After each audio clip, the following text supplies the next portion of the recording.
let's get confirmation from Keith. Yes, live now. Wonderful. So we're able to start. Yes, Mr. All Chairman. righty. Wonderful. Good evening, everyone, and welcome to the Wednesday, April 14, 2021 version of the Historic Resources Preservation Board meeting. Could we get a roll call? Sure. Judith Fox. Here.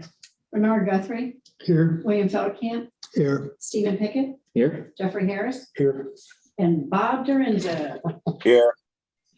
Hey, Bob. We have a quorum. Wonderful. Could we rise, those of us in the room, and recite the Pledge of Allegiance?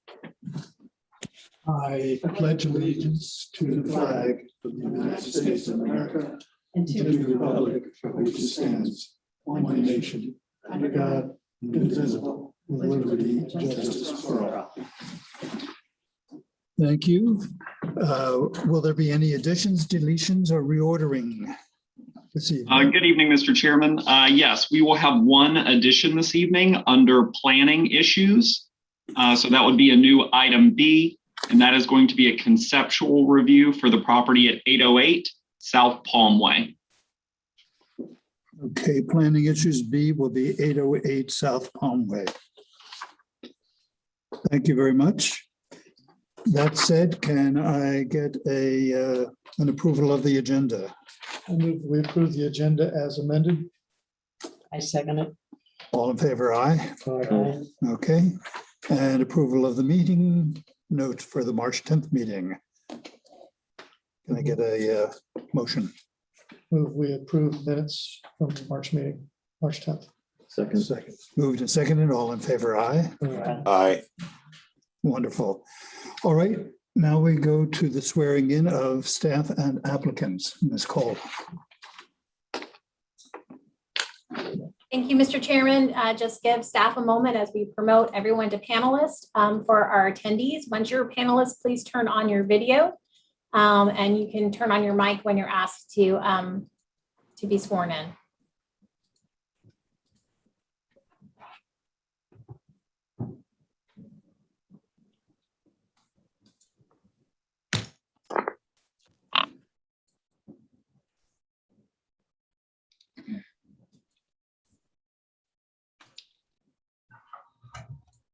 Sherry, whenever you're ready. Do I need to pin all of them? I think I need to pin them. It looks like we're missing a couple people.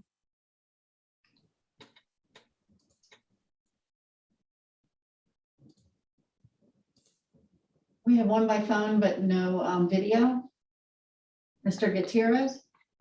And Danny Sam and John Zerdy. Yeah, Mr. Zerdy, Mr. Gutierrez, we need you to go ahead and turn on your video.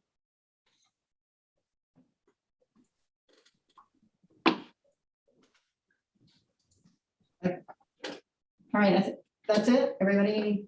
Mr. Sam, if you want to undo your video. Again, yeah, Mr. Gutierrez, we still don't have your video. Daniel, So I'm just gonna, please turn on your video. I'm gonna take a guess. Is Joelle and Daniel, are they? By phone. Yeah. So Danny is actually part of our office. I don't know what's going on. He might be calling in, but there he seems to be going back to his desk. He's behind John. All right. We can go ahead and I guess at some point, if he wants to give testimony. Oh, if he wants- he's there. He's here. Okay. I'm on here. Danny and I are on. Okay. All right, Sherry, you should, can you see everybody? They're tiled at the top, but I think everybody needs to raise your right hand. Everyone. Please make sure you're unmuted now at this time. Unmute.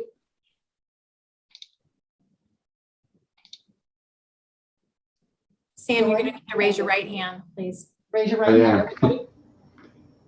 It was masked by my background. Okay, do you swear and affirm the testimony you will give will be the truth, the whole truth, and nothing but the truth? If so, say yes. Yes. Yes. Yes. Thank you. That's it. All right. Mr. Paulo, which item are you associated with? It's the home with the windows? Yes, 801 North Palm Way. Okay, I just wanted to confirm. Okay. All right. All right, back to the meeting. We have proof of publication and there are, I assume, no withdrawals or postponements. No, Mr. Chairman. No postponements or, okay. Board disclosures, board members who have any disclosures. I will be recusing myself from the vote on item E, because that's my project. All right, I will be recusing myself on item B. okay. I need to disclose that I spoke with the head of the Parrot Cove Neighborhood Association to discuss the issue of flood issues. And I think the answer is that someone from the city will be attending the next Parrot Cove meeting to discuss flood issues. Any other board disclosures? Okay, well then let's go right into new business. Item A, 312 North Palm Way. Mr. One Hodges, moment, Mr. Chairman, and I'll get that set up for you. thank you.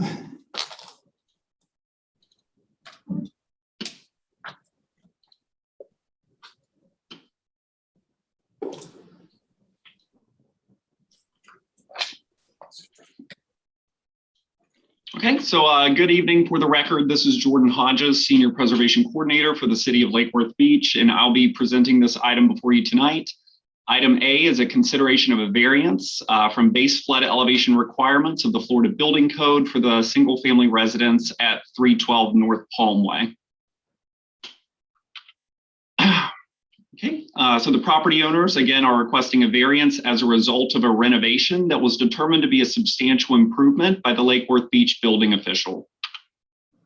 The subject property is a 50 by 135 platted lot of record, and it's located mid-block on North Palm Way between 3rd Avenue North and 4th Avenue North. The property is located in the single-family residential zoning district and retains a future land use designation of single-family residential.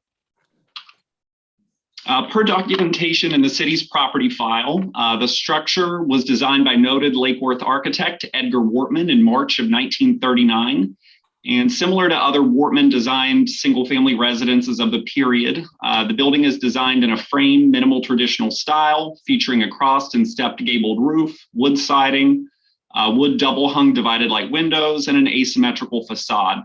Other character-defining features include a metal shingle roof, a small front entry stoop, short cropped overhangs, and decorative vertical siding in the gable ends.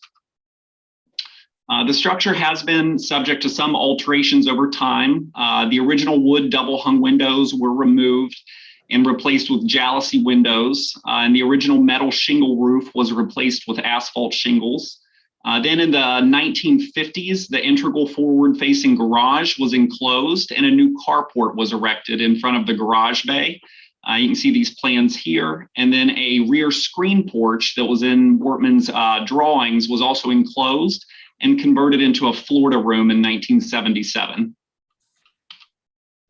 Okay, so this is generally how the property appeared when it was purchased by the applicants. And as you can see, the building maintains its original siding and kind of massing, but still has the replacement jalousie windows, and you can see the carport addition that was added in the 50s. Okay, so the project background and timeline was included in your staff reports, but I'm going to go over the timeline of events for this project because I believe it's important to kind of understand the context.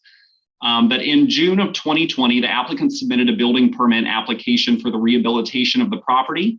And it was a full interior renovation, mechanical, electrical, plumbing. For the exterior, the scope of work included removing the front carport addition and replacing the structure's jalousie windows with new single hung windows that more closely replicated the original ones from Wortman's drawings. Additional exterior improvements included door replacements, some siding repair, and reconstruction of the rear Florida room walls. In June of 2020, historic preservation staff reviewed and failed the application. There was just some missing information and it wasn't quite complete. So in August, we conducted a Zoom meeting with the project contractor to go over our comments and to discuss a resubmittal. That was received a few days later on August 10th. And then on August 19th, staff reviewed the new or the supplementary materials, and the project was approved administratively as it was compliant with the historic preservation ordinance and the design guidelines. So the scope of work, so this is the certificate of appropriateness. 2176 is what was issued for the exterior rehabilitation of the property, and that was included in your packets. But the COA approved the removal of the front carport addition and reconstruction of the garage's original appearance. The approval additionally allowed the non-original jalousie windows to be removed to utilize more, compatible products. The COA also allowed for siding replacement and repair around the garage bay, as removing the carport and reconstructing the garage doors would have had an impact on the siding. And I'll elaborate a little bit further on this on the historic preservation review portion, but for all intents and purposes, the work approved at the property was compliant with the historic preservation ordinance and the Lake Worth Beach preservation design guidelines. So again, staff issued the certificate of appropriateness, and the building permit application was then forwarded to the building division for review. And on October 2nd, Peter Ringel, who's the building official, failed the permit with the following comments: that the proposed renovations constituted a substantial improvement, and the entire structure will need to be elevated to 9-foot NAVD and cited the FEMA standards. So the options that he included was to provide an appraisal of the structure according to the set standards set out in the pre-improvement or evaluating the pre-improvement value of the structure. The value declared on the permit will need to be verified by a detailed contract, including all costs as outlined. If the value of the improvements is less than 50% of the pre-improvement value of the structure, the elevation requirement would not apply. Option 2 would be to seek a variance from the HRPB as it is a contributing structure. But per FEMA regulations and local ordinance, a substantial improvement may occur when planned improvements exceed 50% of the appraised value of the pre-improved structure. When the substantial improvement threshold is crossed, the entire building must be brought into compliance with the building code, including base flood elevation requirements. And per documentation submitted with the permit application, the existing structure had a finished floor of 7.6 feet NAVD, whereas 9-foot NAVD is currently required. Now, the building official utilized the 2019 Palm Beach County property appraiser's assessed improvement value to determine the substantial improvement threshold. And the 2019 assessed value for the structure was $59,071. Which would allow for $29,535 of improvements, which is 50% of the assessed value, without being considered a substantial improvement. And the valuation for the project, as listed by the applicant on the permit application, was $50,000. So on October 10th, 2020, the applicant submitted an independent appraisal of the structure and a detailed breakdown of the costs associated with the proposed improvements. The applicant's independent appraisal placed the total value of the structure and parcel at $264,000, with the parcel value listed at $90,000 and the structure value listed at $174,000. The building official accepted the new appraisal, which provided a new substantial improvement threshold of $87,000. And the applicant's itemized cost breakdown of the project placed the final value on the proposed work at $80,537. On October 14th, Peter approved the application and issued the permit. But as the interior demolition of the project got underway, there was some substantial structural deterioration due to termite damage that was discovered. And the interior and exterior walls were stripped to the framing, and the exterior lap siding and trim was discarded, exceeding what was approved in the certificate of appropriateness. The applicants did provide photos of the deterioration, which are provided for you here. On December 18th, the applicants then submitted a roof replacement permit application to replace the asphalt shingle roof and rear flat roof on the Florida room. The building official determined at that point that the additional cost associated with the roof replacement at the property pushed the total permit valuation over the $87,000 substantial improvement threshold. On February 19th, 2021, the applicants met with historic preservation staff via Zoom to discuss bringing the structure into compliance with the 9-foot NAVD base flood elevation requirement. After receiving cost estimates on raising the structure, the applicant submitted a formal variance request to seek the base flood elevation variance from the Florida Building Code requirements. So this is the current condition of the building. The applicants still have a valid permit and have continued working. But due to the severe termite infestation, the exterior wood siding and window and door trim were removed and discarded, which again, it kind of exceeded the administrative COA scope. But staff is currently working with the applicants to revise their COA to include replacement of the wood siding with new cedar siding of the same profile. And the wood window trim, sills, and door surrounds and attic vents are also proposed to be replaced per photographic evidence and the 1939 architectural drawings. Although the majority of the historic materials for this building have been removed, the Historic Preservation Design Guidelines and the Historic Preservation Ordinance allow for the in-kind replacement of features where deterioration is present. It's another photo coming from the southwest corner of the property. Okay, so due to the determination of substantial improvements, the finished floor elevation is required to be raised to meet the current FEMA standards. The applicant is requesting that the property maintain its existing base flood elevation of 7.6 NAVD as opposed to the 9 required for this substantial improvement. Now, the FEMA map indicates the property is located in zone AE, which requires an 8-foot elevation for finished floors. The Florida Building Code also requires finished floors to be constructed an additional 12 inches above the base flood elevation. So the required elevation, again, comes to the 9-foot NAVD, which is 18 inches above the existing floor elevation. Now, the variance request is for Florida Building Code 1201.3, which is flood hazard areas. But because the subject property is a contributing resource to the Old Lucerne Local Historic District, which was designated by municipal ordinance, the proposed garage conversion is eligible for the exception from the substantial improvement requirements. Now, keep in mind that variances from flood hazard areas as a result of substantial improvements are only available to historically designated structures meeting one of 4 criteria listed on this slide. So although this proposal meets the criteria in the Florida Building Code, the City of Lake Worth Beach land development regulations also require applicants seeking to utilize this exemption apply for a formal variance from the Historic Resources Preservation Board.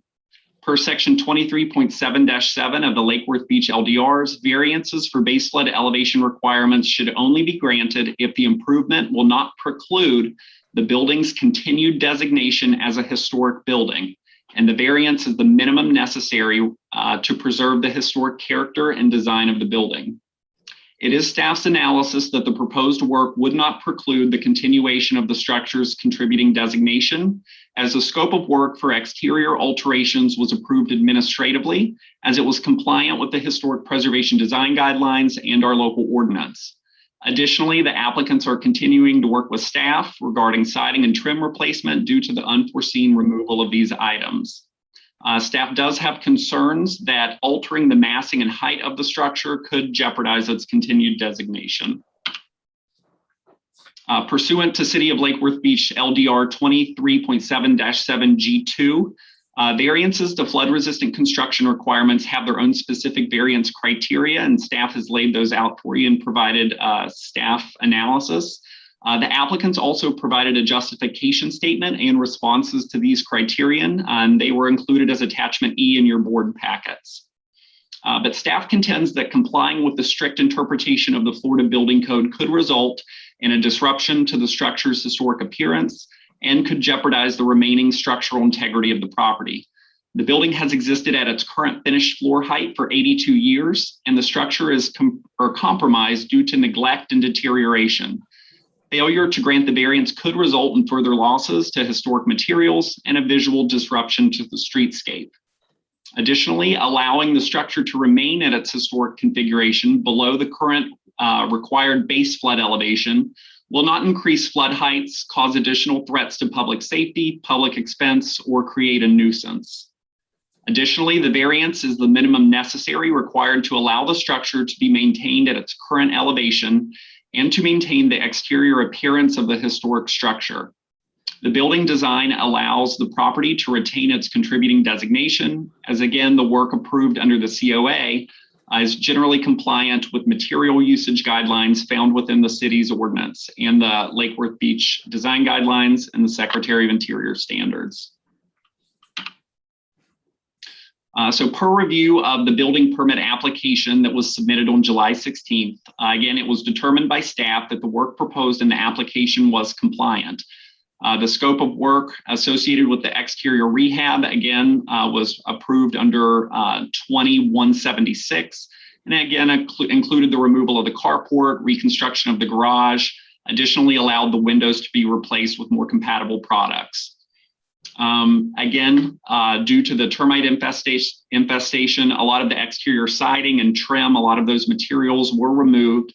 But again, the applicants are working with us to replace those in kind in the best manner possible. But staff recommends that the building be allowed to maintain its historic foundation and current finished floor elevation.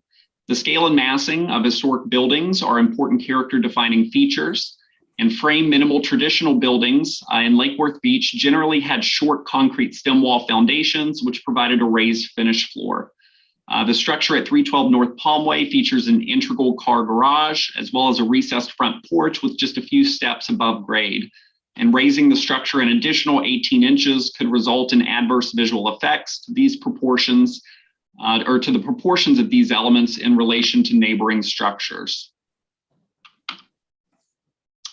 So as a conclusion, the substantial improvement requirement in the Florida Building Code, again, requires a structure to conform with current requirements, which would result in the structure being raised by 18 inches. It is staff's analysis that the work approved under the Certificate of Appropriateness would not preclude its continuation, and that raising the structure could result in adverse effects to the structure's scale and massing. Staff has added our standard conditions of approval for a variance. But I believe, or that wraps up staff's presentation. I believe that the applicants, our property owners are here with us today. If you'd like to go ahead and switch them over.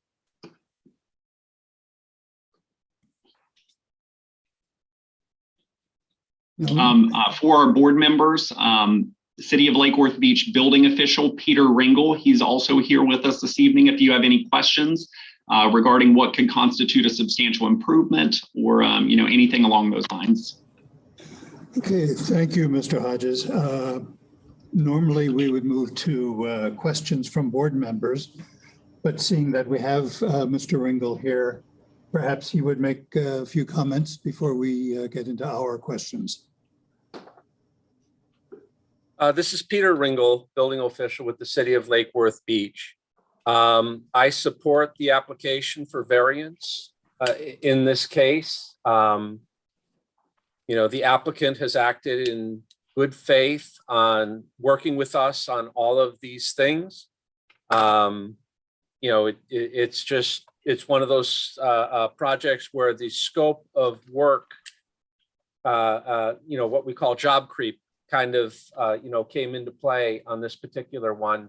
And they were so close to the substantial improvement at the time of original application that, the changes that did occur pushed it over the threshold for substantial improvement. But I want to add that the damage and all the exterior siding is not included in the substantial improvement calculations because it was structurally deficient. So it was mainly the additional scope creep in this project. that pushed them over the substantial improvement. Thank you, Mr. Ringel. I have a question for you, if I could, and that is, this is an important issue for everyone in that area. Is there a way to get word out to other residents in that neighborhood of the seriousness of the FEMA regulations? When I get an application for a renovation, in the flood zone, that's one of the first things I look at. And if they're anywhere close to a substantial improvement, it is one of the first comments that is sent to them. Prior to that, I do not know how, other than going to community meetings and doing outreach projects, that we can educate the public on the ramifications of the changes in the flood map and the additional, in most cases, 2 feet of elevation that's been added. Yeah. We had reached out to Parrot Cove, or Parrot Cove reached out to us because one of the board members is in the neighborhood association there to do a presentation. We hadn't confirmed the date, but we are open to doing presentations at neighborhood associations. I know FEMA's been doing some outreach. We've done presentations on this at both advisory boards and at the city commission level. I know we have some new commissioners, so we need to redo the presentation again with the city commission, but they're going through a lot of presentations right now. So it will be a little bit before we can get back to them. So we're going to continue to outreach, and we've talked about updating our webpage as well. That's in the works for providing some more specific flood information on the webpage. So we'll continue to do that. Thank you. I consider that very important. Are there questions from board members for the applicant or for Mr. Ringel? Just very quickly, Mr. Ringel, this house were not located in a historic area, and this job creep happened. The way I'm looking at it, this would be a tear down. Is that correct? If they had no other option outside of a historical district, they would either have to raise the entire structure no matter what, whether it fit or not, or tear it down, right? If this were outside the historic district, and they would either have to elevate, that would be their only option, is elevate the existing structure or start over. Now, that's either it was outside of an historic district or it was a non-contributing structure within an historic district. Correct. Is that correct? That's correct. Okay. Yeah. And in this particular case, the one thing that I looked at when you look at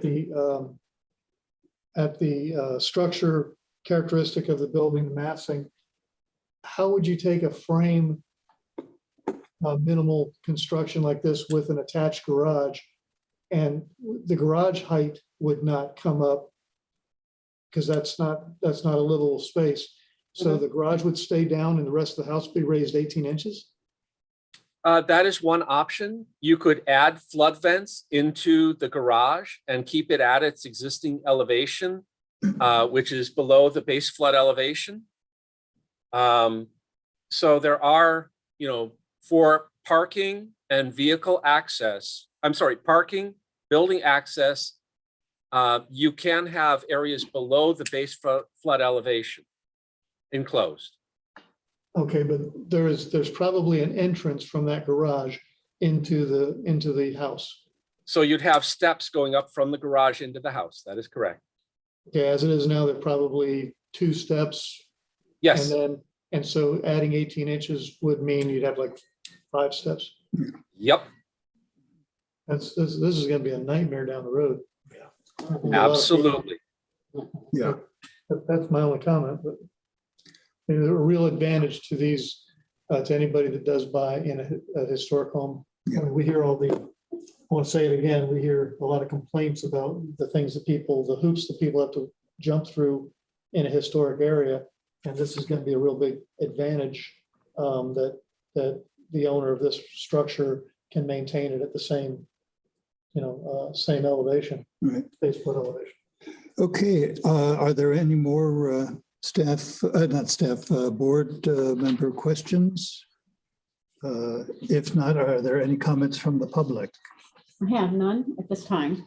All right, so we'll go into executive session and comments from board members.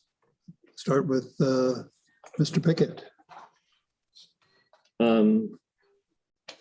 I would go along with the staff. I mean, looking at all the different aspects of raising this property, raising up the stem wall, and the implications of that, of adding more steps to get into the main part of the house, let alone into the garage.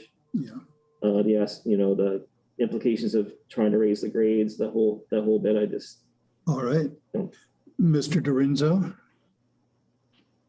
Hey, I'm all right. I agree with staff. I think this was one of those projects where they opened that can of worm, and as they were going, ended up where they are. But I agree with staff recommendations. Okay, Mr. Guthrie. I also agree with staff recommendation. Ms. Fox. I agree with staff. Mr. Harris. I support staff on this too. I would like to see the appraiser's report, if that's is that a public document? Could you repeat that, Mr. Harris? I'm having a little bit of trouble hearing. Yeah, I would like to see if it's a public document. I would like to see the private appraiser's report for this project. And it doesn't have any bearing on what I'm going to vote, but Yeah. All right, so Ms. Fox, we talked with you. Anyone else on the board?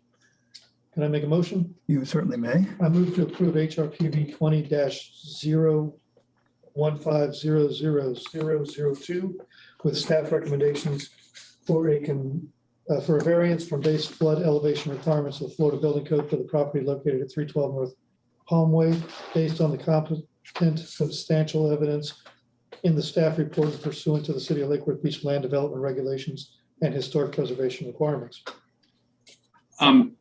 One moment. Could you please add with the conditions of approval? I forgot to add that. It does say with staff recommended conditions. Oh, it does. Yeah, it does already. Or sorry about that.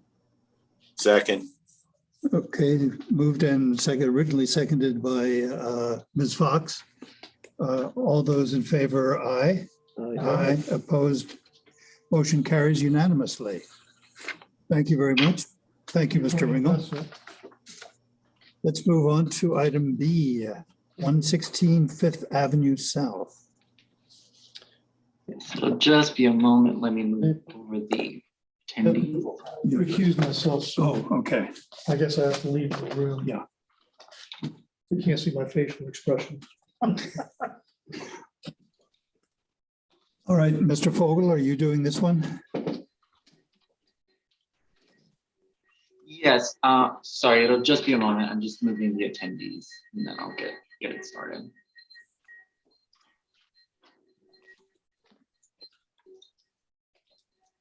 All right.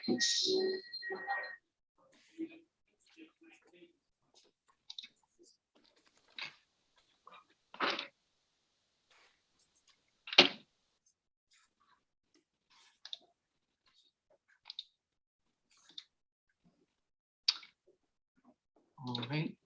Do we have the correct screen up? You're good to go. Okay.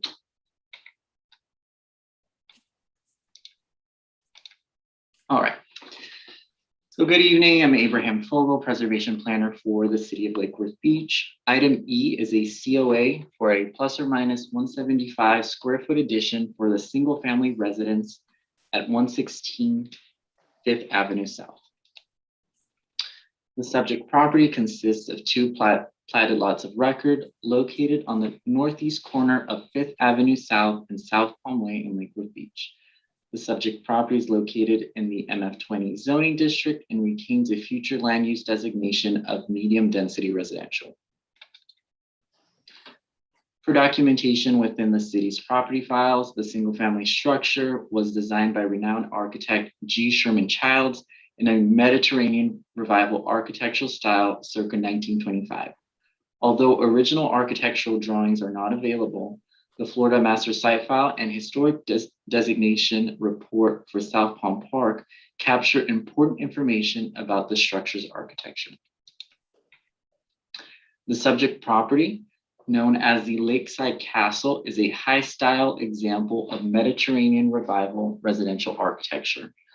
The irregularly shaped house has 2 stories with a 3-story octagonal tower. The structure also features multi-level flat and hip roofs with clay tile and exposed peaky cypress rafter tails.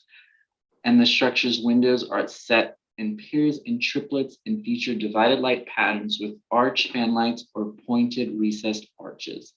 Elaborate Corinthian columns flank the main entry door, and there are multiple chimneys found throughout the home. Stucco surrounds are articulated to mimic cut stone around the windows and doors.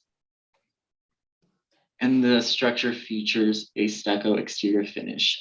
City permit records indicate changes to the property over time, including the installation of a swimming pool and the construction of a carport in 1960, additions in 1997, in various roof replacements, stucco repairs, and interior remodeling. And these past couple slides just show how the property exists today.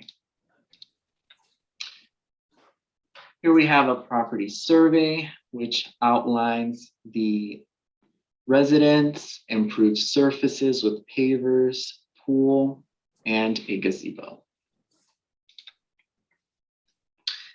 Moving on to the proposed addition, here we have the west elevation fronting South Palm Way. It's shaded. We can see that it has a flat roof design with a simple parapet, and it will utilize masonry construction with a smooth stucco, exterior finish. I apologize.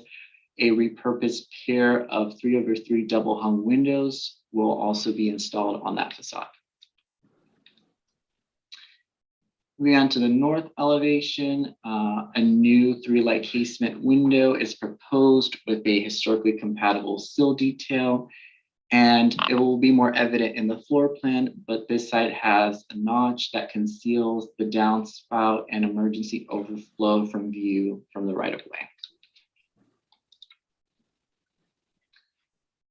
This is the proposed site plan. As you can see, the 175 square foot addition is on the west side of the property, and seeing it in plan, you can see that notch I mentioned. Here's a closer look at the floor plan, which shows us that the addition will accommodate a new bathroom and closets. Moving on to our zoning analysis. As outlined in the site data table, the proposed addition complies with all impermeable surface requirements, building lot coverage, allotments, and required building setbacks. The existing structure does have legal non-conforming side and rear setbacks that do not comply with the minimum setbacks for the MF20 zoning district. However, the addition is designed to meet current zoning regulations and does not increase these existing nonconformities. Also, I would like to cover in our zoning analysis that according to our land development regulations, the narrowest width abutting a street constitutes the legal frontage. In this case, South Palm Way has the narrowest width at about 128, and the frontage on 5th Avenue South is 135. Staff has included a condition of approval that the site plan and site data table are amended to reflect this definition. Additionally, staff has included a condition of approval that the site data table is updated to ensure that building lot coverage calculations only include the footprint of the building. In other words, just the first floor. To wrap up our zoning analysis, a bit about the base flood elevation. As indicated in the table, lateral additions that do not constitute a substantial improvement in pre-firm existing buildings in the A zone are not required to meet current BFE requirements. FIRM stands for Flood Insurance Rate Map. The first firm became effective in December of 1974. The subject property is pre-firm as it was constructed in 1925. The building official utilized the 2020 Palm Beach County Appraiser's assessed improvement value to determine the substantial improvement threshold. The 2020 assessed value was at about $602,000, and the estimated cost of the project is $50,000. Therefore, it does not constitute a substantial improvement, which would be 50% of the assessed value. In other words, the addition is allowed to be constructed at a BFE of 7.05 feet, which matches the slab of the existing structure. Moving on to our historic preservation analysis. All additions and exterior alterations are subject to visual compatibility criteria. Staff has provided responses to this criteria in pages 6 through 8 of the staff report. The applicant is proposing work that will alter the west elevation of the structure. An existing window opening and the base of a chimney will be obscured by the addition. However, the addition is designed with compatible detailing for the architectural style of the structure and repurposes a pair of 3/3 double hung windows shown on the picture to the right that would have otherwise been removed. The addition has taken cues from the existing structure and proposes compatible massing design and exterior finishes that are consistent with the Mediterranean Revival architectural style. Also within our historic preservation analysis, we need to assess compliance with our historic preservation design guidelines, which under Chapter 5 provides information on the Mediterranean Revival architectural style. So the addition's scale, massing, configuration, and placement is consistent with the Mediterranean Revival architectural style. The proposed window openings, locations, and exterior detailing are also compatible for the structure. As I discussed at the beginning of the presentation, the structure is characterized by multi-level flat and hip roofs. The flat roof design of the addition successfully differentiates the old from the new while maintaining visual compatibility. Staff has included standard conditions of approval to ensure the addition is constructed to reflect the proposed plans. In conclusion, the proposed application as condition is consistent with the city's LDR's Historic Preservation Ordinance and Lake Worth Beach Historic Preservation Design Guidelines. Therefore, staff recommends approval with conditions to allow the construction of the addition. This concludes staff presentation. I can go over the conditions of approval, or we can start the questions for the applicant. Let's start with the questions for the applicant. Okay. Is the applicant here? Let me move them over.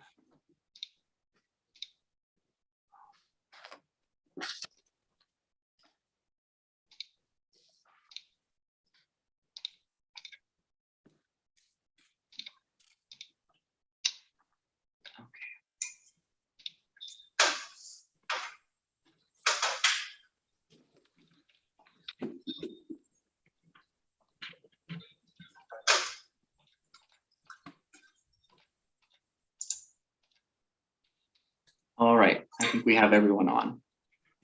All right. Okay, so the applicants can hear, and do board members have questions for the applicants? Starting with Mr. Harris, anything? Just so the windows that are being reinstalled, are those the original windows in the house?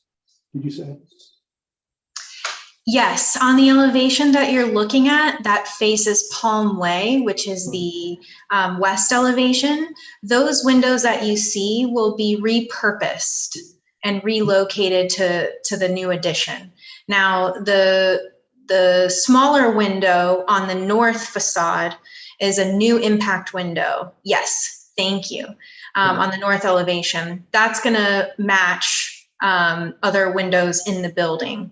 So it'll be the same colors, the same 3-light, and it'll have the same detailing and sill to match the rest of the building. All right, I was just curious about the existing windows. Are those, the house hasn't been converted to impact glazing, right? No, it has not, but we discussed this, and as long as when we go through permitting, we're going to submit the permit approved type of vinyl screening. It's the fabric that they currently have on the home. Okay, no, that's fine. I understand. All right. Yeah. Good. Good. Okay. I'm glad the windows are being reused. I was just curious about that. Yeah. Thank you, Mr. Harris. Mr. Dorinzo, any questions? No, I agree with staff. I read the package. I've been in that house so many times. I've been through the property through the years. It is one of our city gems. It's a beautiful place. That Absolutely. addition, I have no issues with. Thank you. Mr. Pickett? No issues. No issues? Ms. Fox? No issues. Okay. I have no issues either. Please note that Chip Guthrie has recused himself on this project and will not be voting. Yeah, I have certainly no issues. A question for the applicants. There are 9 conditions of approval. Have you read them and are you all right with them? Yes and yes. Okay. Is there any public comment? No, we have not on this issue. No public comment? No. All right. Any more board discussion? If not, can I hear a motion? I move to approve the HRPB project number 2100100069 with staff recommended conditions for a COA for the construction of a new ± 175 square foot addition to the single family residence at 116 Fifth Avenue South, based on the competent substantial evidence in the staff report and pursuant to the City of Lake Worth Beach land development regulations and historic preservation requirements. You're a second? Second. Second. Okay, motion by Mr. Pickett, seconded by Ms. Fox. Any more discussion? If not, all in favor, aye. Aye. Aye. Opposed, nay. Aye. Motion carries unanimously. Thank you very much. Congratulations. Thank you. Moving on to item C, 801 North Palmway. One moment, Mr. Chair, while I open this up. Right.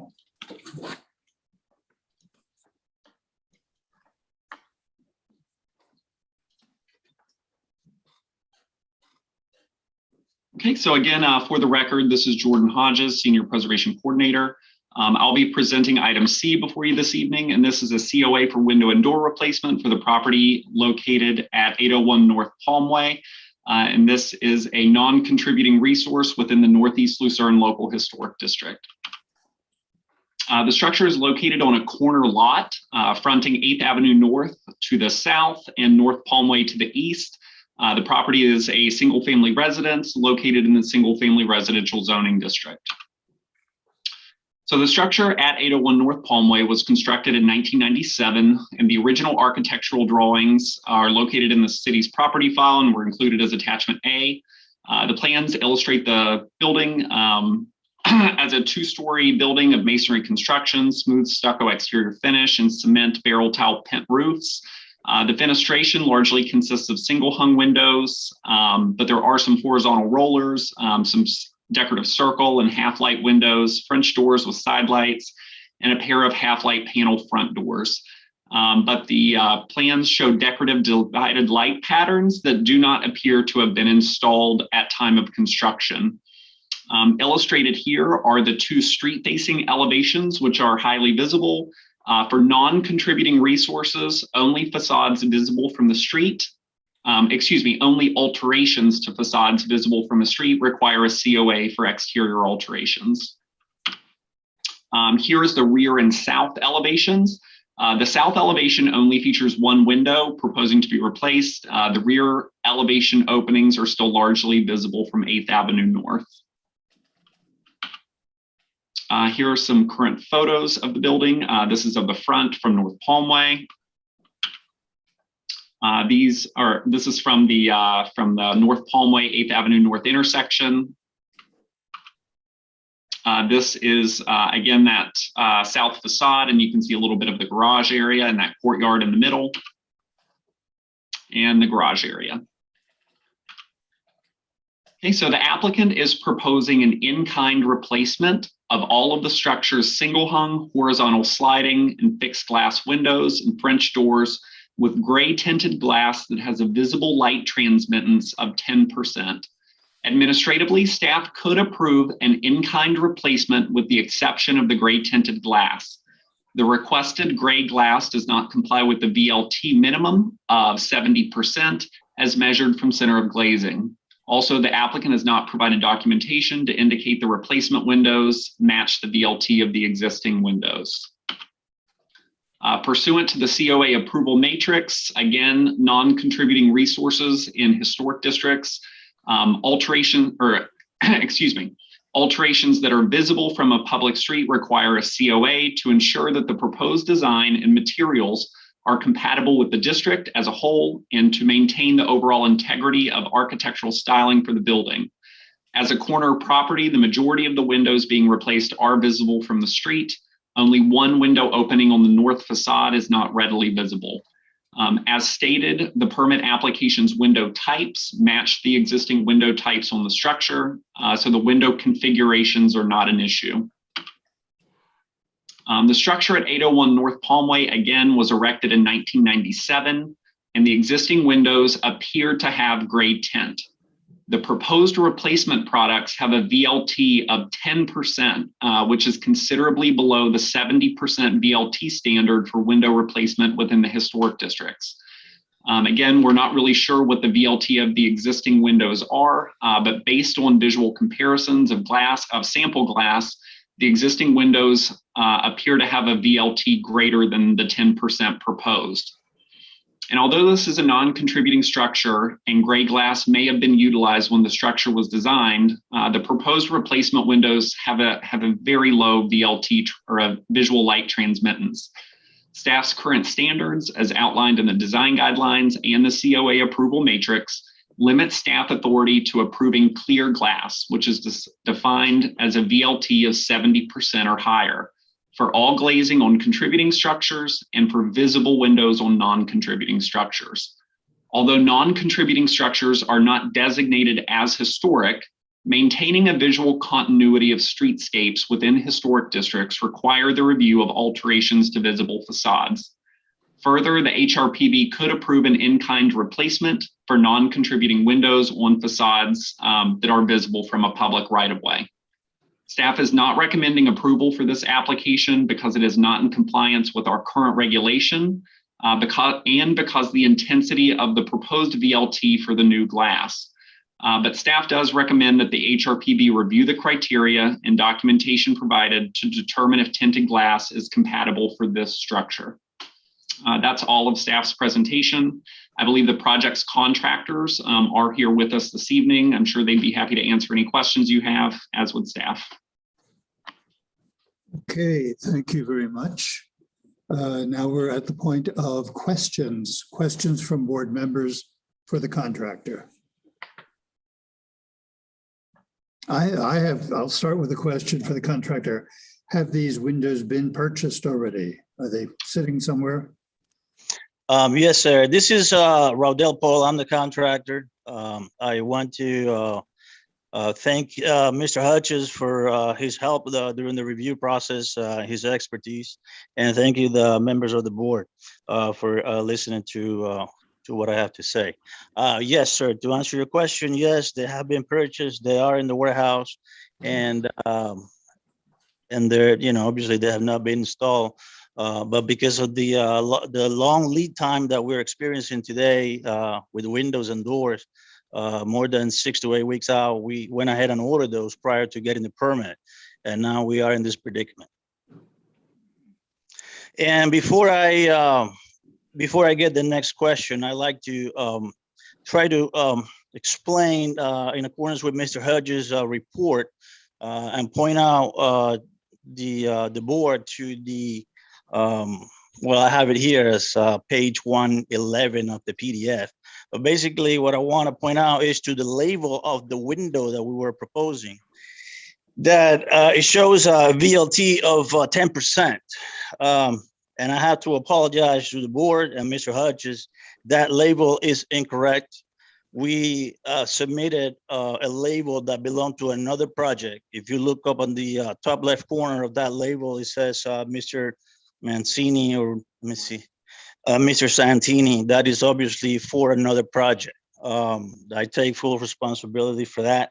The proposed VLT for these windows are 0.49 or 49%, which is substantially less than the other one that that is shown on staff. And I believe that most of the recommendation from staff is based on that 10%. Yeah. So I apologize for that. Like to bring that up and for consideration. All right. So can you confirm that the VLT is 0.49 for the ones? Yes, I can. Okay, so that would be part of, if there were to be an approval, that would certainly be part of it. Is there a way to determine the VLT of the existing windows? Without hiring an independent laboratory to be able to come up with the measurement of that, I don't see any other way for me to be able to prove that. We know for a fact that there is a gray tint on the windows that are existing there, but we don't know what the percentage is. Yeah, and Mr. Guthrie, I'll say that Abraham and I we spent a lot of time going through the property file for this, and unfortunately we couldn't find anything on the glass. It is my impression, and correct me if I'm wrong, that we are able to consider the replacement of like-kind windows if they were originally permitted and installed with a tint, that they could go back with that tint if that was what was originally installed. So this is not a tint on the windows that are there. It is not a tint installed on the inside. It is actually the glass. And so, I mean, Right. my initial thought would be that if let's just say that the 49, the VLT of 49 might closely replicate the windows that have been in there for all this time, and it would actually pose no difference or no darker tint than what is there. I would be inclined, if there was a way that staff could have a pane removed and put the proposed VLT window right next to it, and if staff felt that was similar, same, or whatever, it would be okay to do that. Obviously, 10% is out of the question. Mr. Chairman, if you don't mind, so obviously the scope of this project is different than the one that we brought to you because of the incorrect data that was submitted. Correct. So for us to, staff is not going to be able to really make that determination.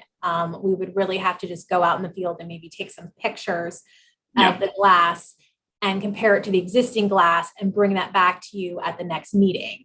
Beyond that, you would be making the determination at the 0.49. But for staff to be able to say, we would really, I don't want staff to be responsible for making the determination that the glass is the correct glass. So I would say that probably the best thing to do for a data and analysis perspective is maybe to take a photo in the field with the proposed and the existing and bring that back, unless you all feel comfortable moving forward with the 0.49 today. Okay, thank you. How does the board feel? Well, when the glass order was put in, how did you determine the color of the windows that you ordered compared to the color of the windows that are already there? The windows we're proposing to use are, manufactured by Lawson Industries, and under the 516 impact glass laminated. We're using the first one would be 70%, which is the clear glass. And then I have to move my phone here a second because I got my sheet underneath of it. Give me 1 second. So I'm looking at the product certification authorization report from Lawson. For the thickness of the glass, 0.71, which is the clear glass, would be the first option that they offer. The other one would be 0.49. And then beyond that would be 0.10 or the 10%. Incorrectly, I submitted the wrong label. Right, no, I understand all of that. My question goes back to when the order was initially placed, how did you determine what percentage to order for the tint? There was only either cleared or the less tinted glass. So we ordered the less tinted glass. There is no other consideration, sir. So in this image that we're looking at on the screen right now, it shows the Lawson NOA down below it, the Lawson or the sticker for the window itself. Directly above that is a gradient that shows clear to 20%, I think that says. And the 10%, I think, is hidden by the tiles. Right. So my question is, what is that? First of all, what is that thing that we're looking at? That clear to 10%? Is that a Lawson product sheet? Mr. Harrison, no, that is a, we pulled that, that is not directly from Lawson. Okay, so that doesn't really have any bearing on what we're talking about. I think that Aaron is right, that we cannot make a good decision tonight and that we need to move this to the next meeting. And I hate to put work on staff, but I think we need to confirm that the glass that has been purchased is in fact 0.49, and then actually go out to the site and compare it with what is there. Yeah. And come back next month. Absolutely. We can certainly schedule a staff or a site visit for that. Mr. Chairman. I agree with that, but what you're saying is we're replacing like kind. But how can you know that you're replacing like kind if you don't know what's there? Mr. Chairman? Yes, Mr. Dorenzo. If the contractor said the windows are in the warehouse, have him bring a few windows out to the site maybe and compare them with the existing. Yes, sir. Okay. So actually, the windows are on the job site at the moment. They are in store in the garage. Even easier. Yep. Yes, sir. All righty. My comment though, for consideration by the board was that if they do that, if they do, the windows have been purchased, they have them over there. If staff determines that they are the same tint of this, I don't know that it needs to come back to the board, because is it the consensus of this board that if it is the same as the windows that have been permitted and installed, that they can go ahead and install them? They don't need to come back, waste more time. Right. That's my point. Mm-hmm. So you would have to make a motion to improve in kind for this case. So you would be approving this case for windows if staff determines that they are substantially similar. Otherwise, if staff does not determine that they're substantially similar, the case would be brought back to you next month. Yes. Yes, and I'm happy to leave it up to staff. Yeah. Yeah. Because I think staff wants to leave it up to you. and the reason is because the design guidelines are pretty clear that it's with our checklist that it is the 70% unless you all grant a COA. Yeah. So if you move forward with the COA for an in-kind replacement today, that would be a change to the scope of the proposed project.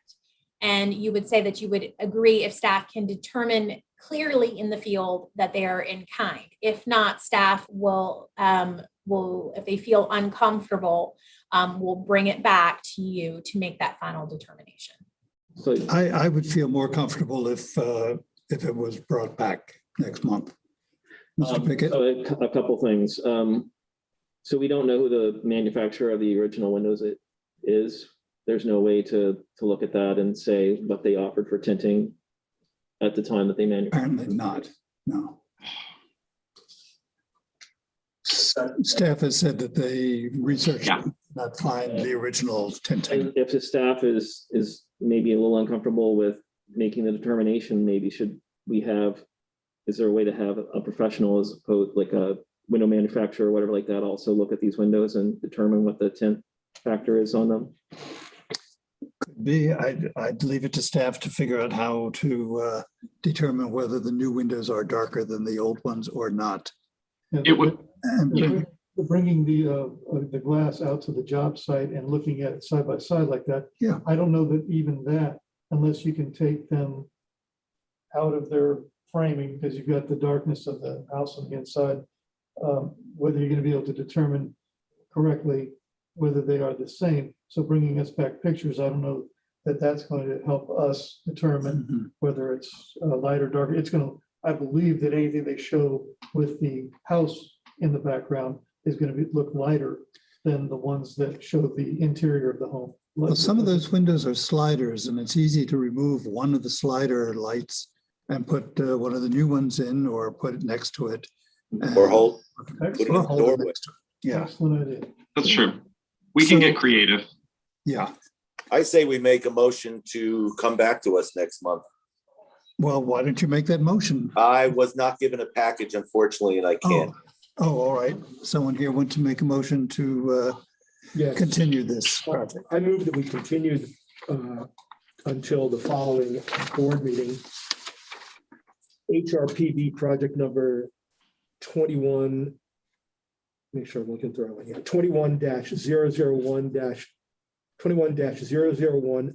21-001-001-00071 for further approval at a later date based on the tint as reviewed by staff. And that is at 801 North Palmway. Yes. Okay, that was a motion. Can I get a second? Second.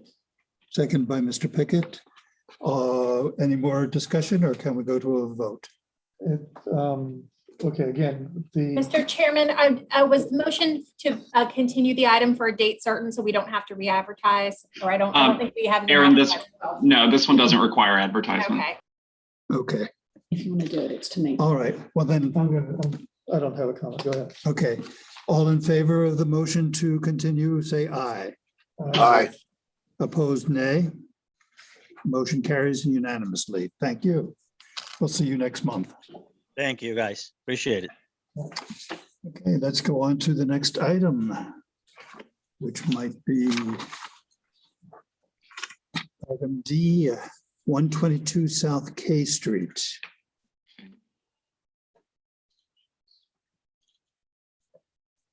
It looks like that is one of Mr. Jordan, Hodges. you're sharing the wrong screen. Am I?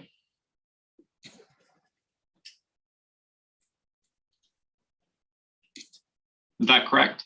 That's correct. Okay, so again, this is Jordan Hodges, Senior Preservation Coordinator. This is item D, and this is a request for a certificate of appropriateness for the demolition of a 115 square foot rear enclosed porch, the construction of a plus or minus 789 square foot addition, and the construction of a new 409 square foot accessory structure for the single family residence located at 122 South K Street. So here you can see the property located about mid-block on the east side of South K Street. It is a 25 by 135 platted lot of record located in the MF 30 zoning district, and the property is currently utilized as a single family residence. Per documentation within the city's property file, the single family structure was constructed in a wood frame vernacular architectural style circa 1925. The building was constructed typical of the style on a pier foundation and utilized wood frame walls, a broad gable roof, pine floors, and wood windows and doors. The building also features a small front entry stoop and a rear enclosed porch. In 1948, that rear porch was altered to house a new utility room, and additional windows and walls were installed. A small detached apartment also once stood at the rear of the parcel, but it was permitted to be demolished in March of 1988. The building maintains a high degree of the 7 aspects of historic integrity of location, setting, design, workmanship, materials, feeling, and association. At last month's meeting, the board did review some conceptual plans for this project presented by Juan Cotton and Fonten, I'm not going to butcher your last name, of Cotton Architecture and Design. Primary discussion topics included the primary massing and visual compatibility of the 2nd story portion of the addition that will be visible from South K Street, the window proportions, the roof design, exterior siding materials. The board also recommended that the project utilize glass or transparent hyphen to connect the historic structure to the addition. The board also looked at various examples of projects that utilized highly stylized modern additions to historic structures. Board member comments indicated that some of the example projects were highly successful, but that the additions were all generally subordinate to the historic structures, and that the historic structures provided in the examples were more elaborate and high style than the architecture generally found in Lake Worth. Staff received a formal application for this item on March 18th. And based on review of board member comments in the original presentation, alterations to the project include the addition of a transparent hyphen connecting the addition to the rear of the historic structure, and alteration to a window on the west facade. This is a a photo of the property as it is today. As you can see, the structure is surrounded by similar 1920s frame vernacular buildings, which share common material, massing, and design characteristics. Here you can see the front facade on the left-hand side with that little stoop, and then some close-ups of that rear porch that was enclosed in 1949. The project architects have also provided some existing elevation drawings as well. You can see the depth of the existing property, and it's just a very simple frame design. This is a survey of the property in its current state. It shows the existing single-family residence and then site features, concrete walkways, rear concrete patio, but you can see the enclosed porch dimensioned out at the rear of the structure, that little 6.5 by 18 foot portion.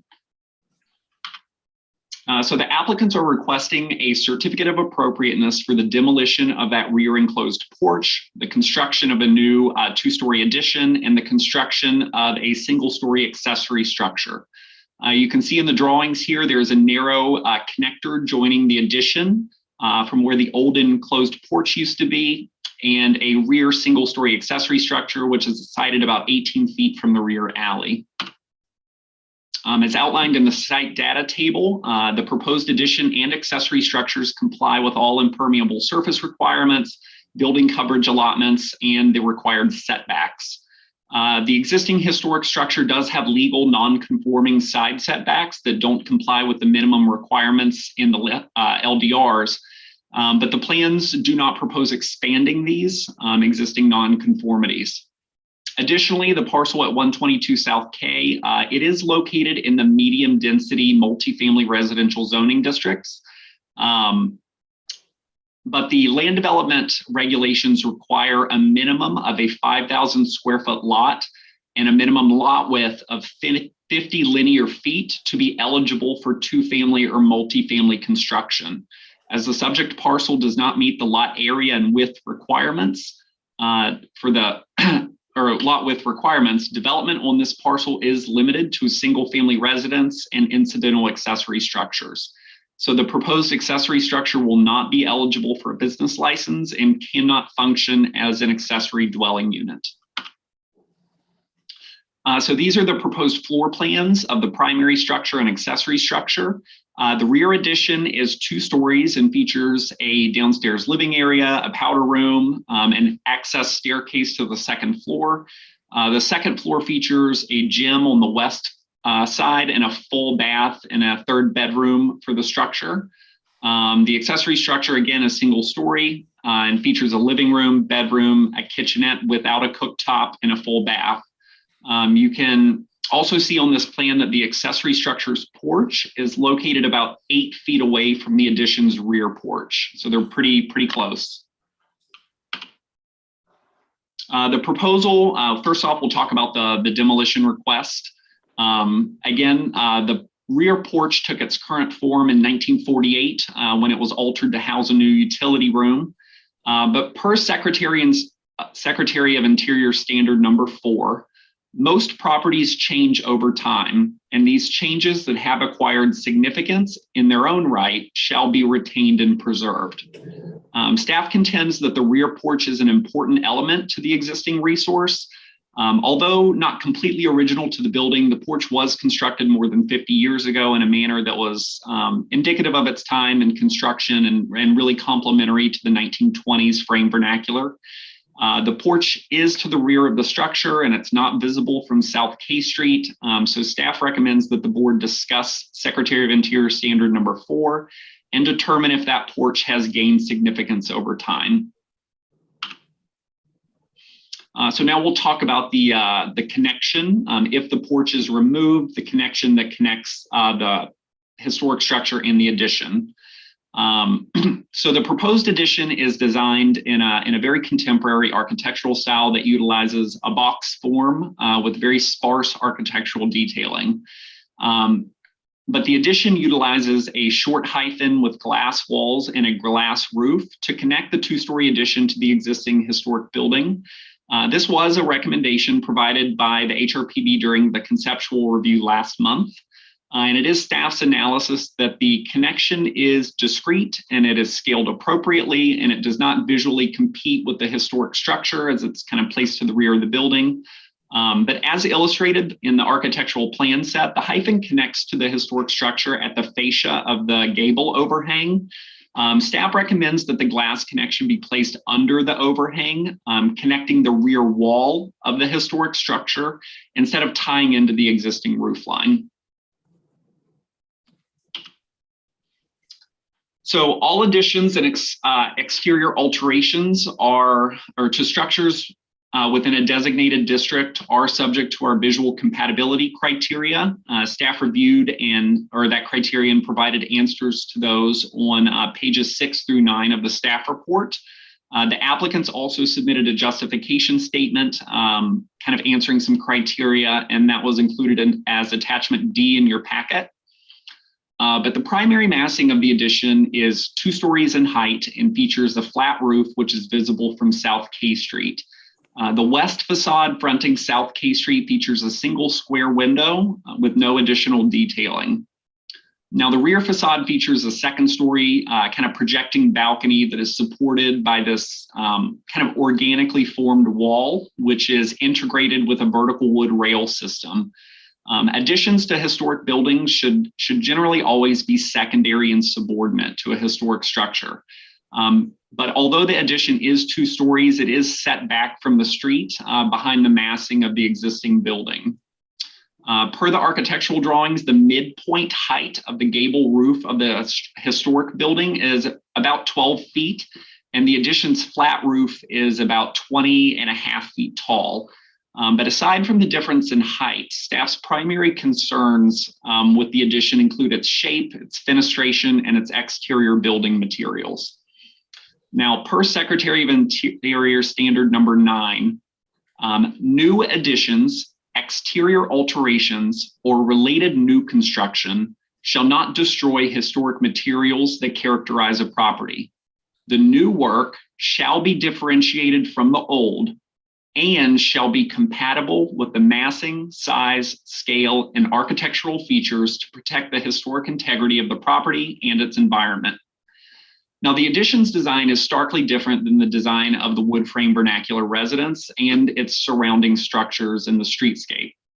Although Standard Number 9 requires that additions be differentiated from the historic structure, the addition should also be visually compatible with the massing, size, scale, and architectural features of the designated resource to protect the building's integrity and the integrity of the streetscape. Staff agrees that additions to historic properties should be differentiated from the historic portions of the building, but the changes in design may be subtle and discrete. Additions can be differentiated from historic portions of a building through the use of compatible yet alternate building materials. And if a contemporary addition is desired, elements of the design can still be sympathetic to the surrounding historic architecture. Visible fenestration can utilize similarly oriented window proportions and placement rhythms appropriate for the surrounding architecture. As proposed, there are no shared architectural design elements between the historic structure and the addition. The proposed addition is differentiated from the historic structure, but it is not compatible with the architectural features that were responsible for this property's designation. Again, the existing resource is your typical frame vernacular residence with a forward-facing gable, wood lap siding, and vertically oriented windows. Now, the proposed addition utilizes a flat roof with a smooth stucco siding and large expanses of blank facade. There's a combination of square and vertically oriented windows, but they don't really adhere to any recognizable fenestration rhythm. Staff advocates that an addition utilizing a similar roof line with similar window openings combined with a compatible siding material would differentiate the addition while still remaining compatible with the signature elements of frame vernacular architecture. So it's staff's analysis that the addition as proposed is incompatible with the massing and architectural features of the existing structure. The proposed accessory structure is designed in a single story building with a flat roof and very similar designing or detailing to the proposed addition. The north, south, and east facades feature a combination of very slender vertical, also horizontal and more square windows. And the west elevation fronting the rear addition again features that vertical plank kind of facade and a projecting wall that kind of connects to the building's facade via a flat roof.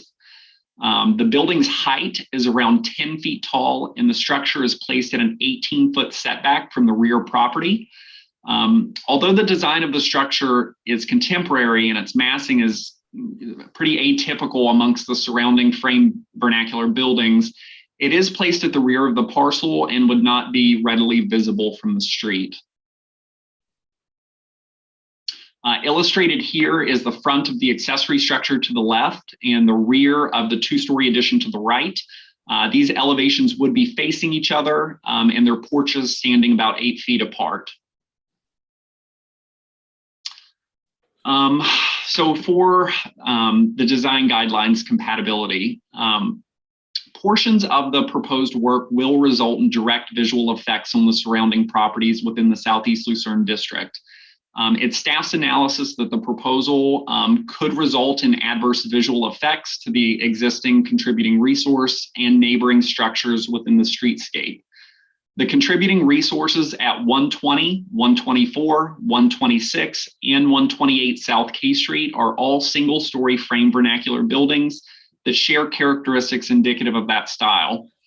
The addition proposed at 122 South K utilizes a contemporary design where the material, scale, shape, and fenestration break the rhythm and visual continuity of the streetscape. This historic preservation design guidelines has a special considerations chapter, which speaks directly to the importance of infill and new construction compatibility within the broader streetscape. So these pages, again, were included in the staff report packet, but I'll just highlight a couple relevant portions. On the street, speaking about visible portions of new construction, and I'll quote, "This is not to say that new construction must align its roof line, doors, and windows precisely with its neighbors. But there is a narrow range, however, where these elements in new construction can either add to the rhythm of a street or break it. The rhythm, consistency, and beauty of the historic neighborhood street is made of many parts that need to be understood in order to protect the character of the street during new construction." Under scale, height, and massing, quote, "Few things can disrupt a historic street and district more than new construction that is out of scale, too tall, or simply overwhelms a lot. The relative size and height of new construction is regulated within the city's land development regulations. However, in a historic district, a greater level of sensitivity is typically required. Sensitivity and compatibility with neighboring structures and homes is as important as what is allowable by code." Under materials and details, Quote, the design guidelines are filled with drawings and photographs of appropriate windows, doors, roof types, materials, and construction details for primary architectural styles. Many of the instructions herein are geared towards the reconstruction, rehabilitation, and restoration of existing historic structures. The same rules apply for new construction. When building a new structure within a historic district, the owner should consider the variety of historic styles in Lake Worth Beach, choose one, and design a structure consistent with the details provided in this guide. It is staff's position that the design of the visual construction on this parcel has already been defined by the existing historic resource and surrounding structures, and that a proposed addition should remain consistent and complementary with that design. So for conclusion, the proposed application, the proposed application is not consistent with the Historic Preservation Ordinance, the Secretary of Interior standards, or the Lake Worth Beach Preservation Design Guidelines. Staff does recommend that the board deny the COA request as currently proposed or continue the project with direction by the HRPB to facilitate a redesign to address compatibility concerns in the historic preservation analysis. That does conclude staff's presentation. I believe that the project architects are here to answer any questions. Again, staff is available as well. Thank you very much, Mr. Hodges. Does the architect have some comments before we go into questions? Aaron or Jordan, can you guys move on? And panelists, looks like I lost my ability. Okay.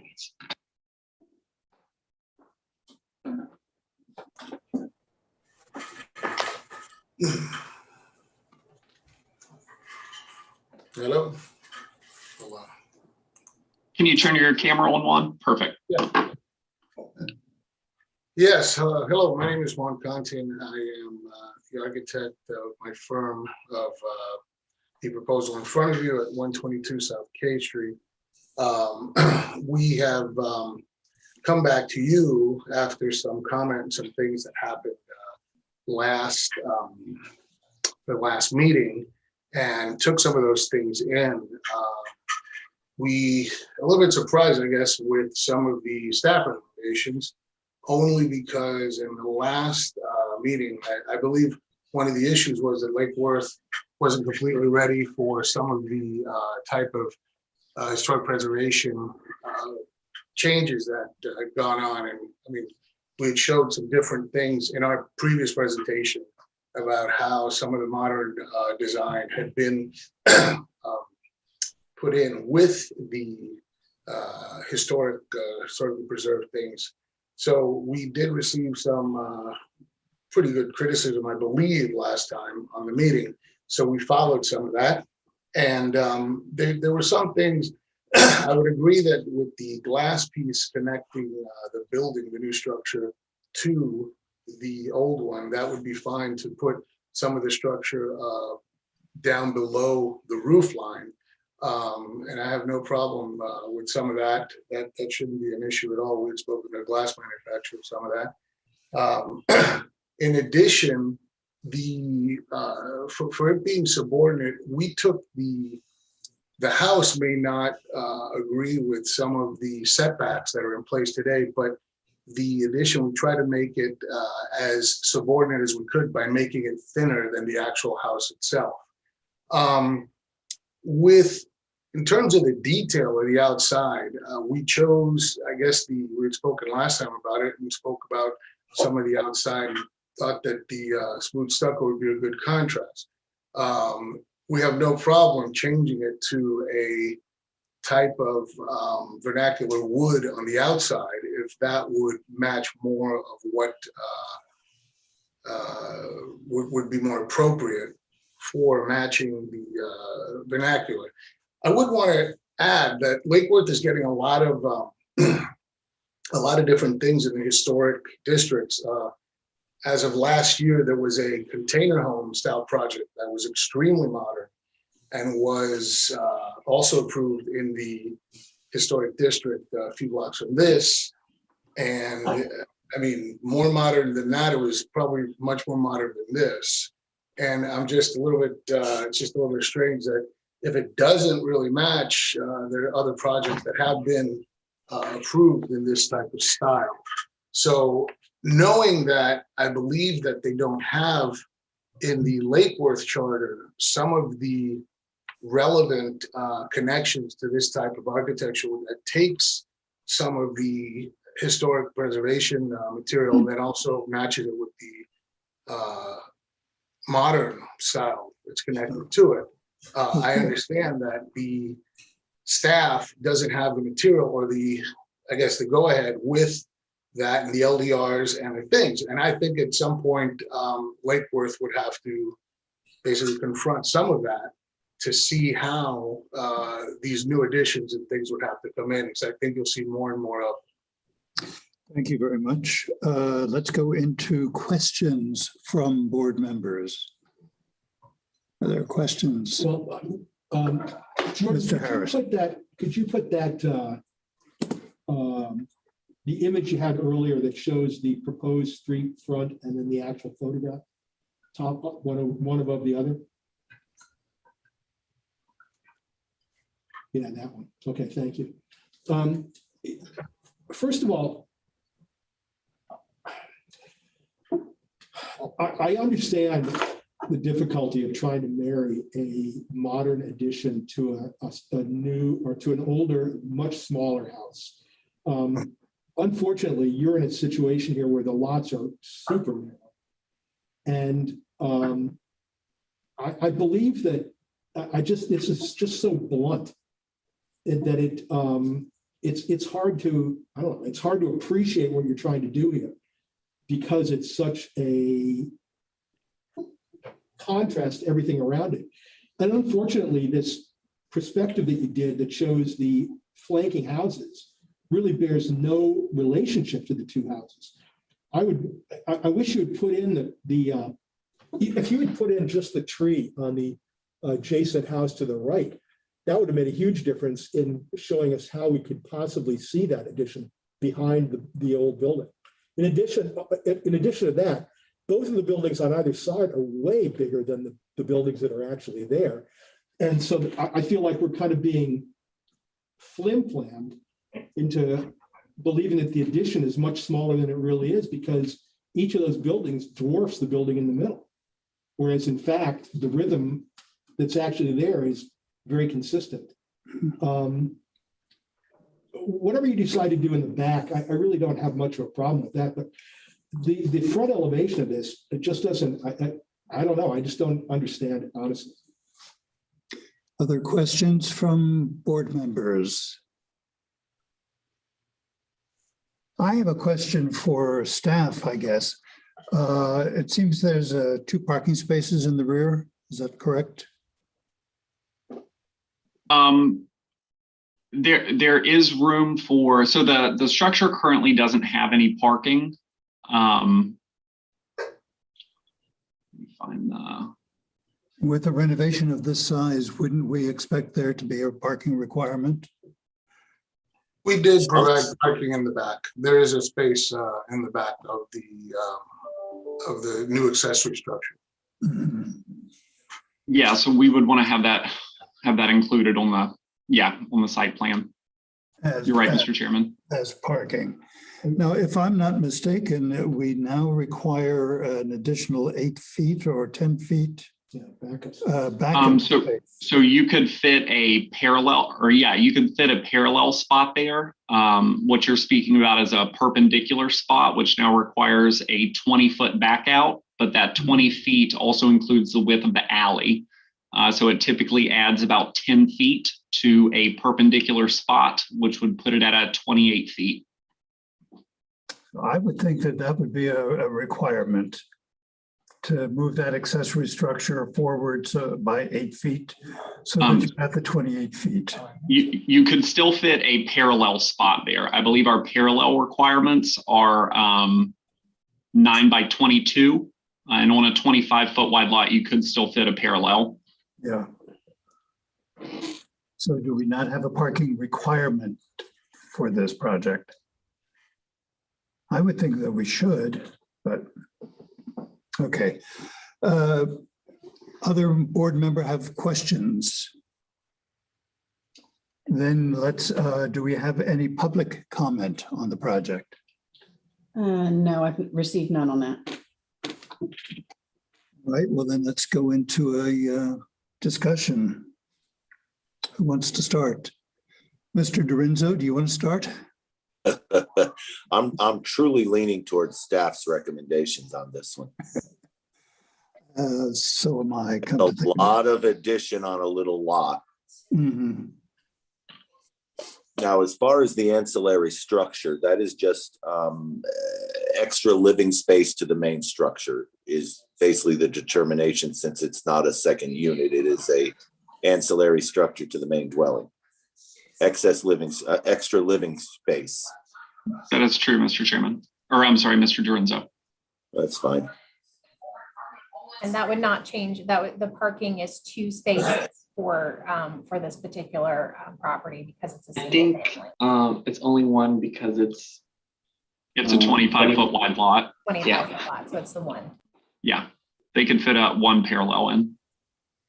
So that back building is not an ADU? No. No, it's just additional living space to the main house, which to me, I made the addition bigger, but Still not compatible, though. Let me go down my list of issues. On the good side, I suppose, I would prefer actually a flat roof rather than a pitched roof. One of the earlier versions showed a pitched roof. It looked like a pop-up from the original, and it just didn't work. If this were to go ahead, I would strongly suggest, I know we have no choice, nothing to say about colors, but I would want that back building to be toned down. If the front building is white, the back one would be a medium gray. If the first building is yellow, I would expect it to be a darker yellow, something to have it recede. Another issue I prefer, I think retaining the existing rear porch, which was built more than 50 years ago, should be part of the project. I have questions about the permeability. They're saying that they've got 50% permeable.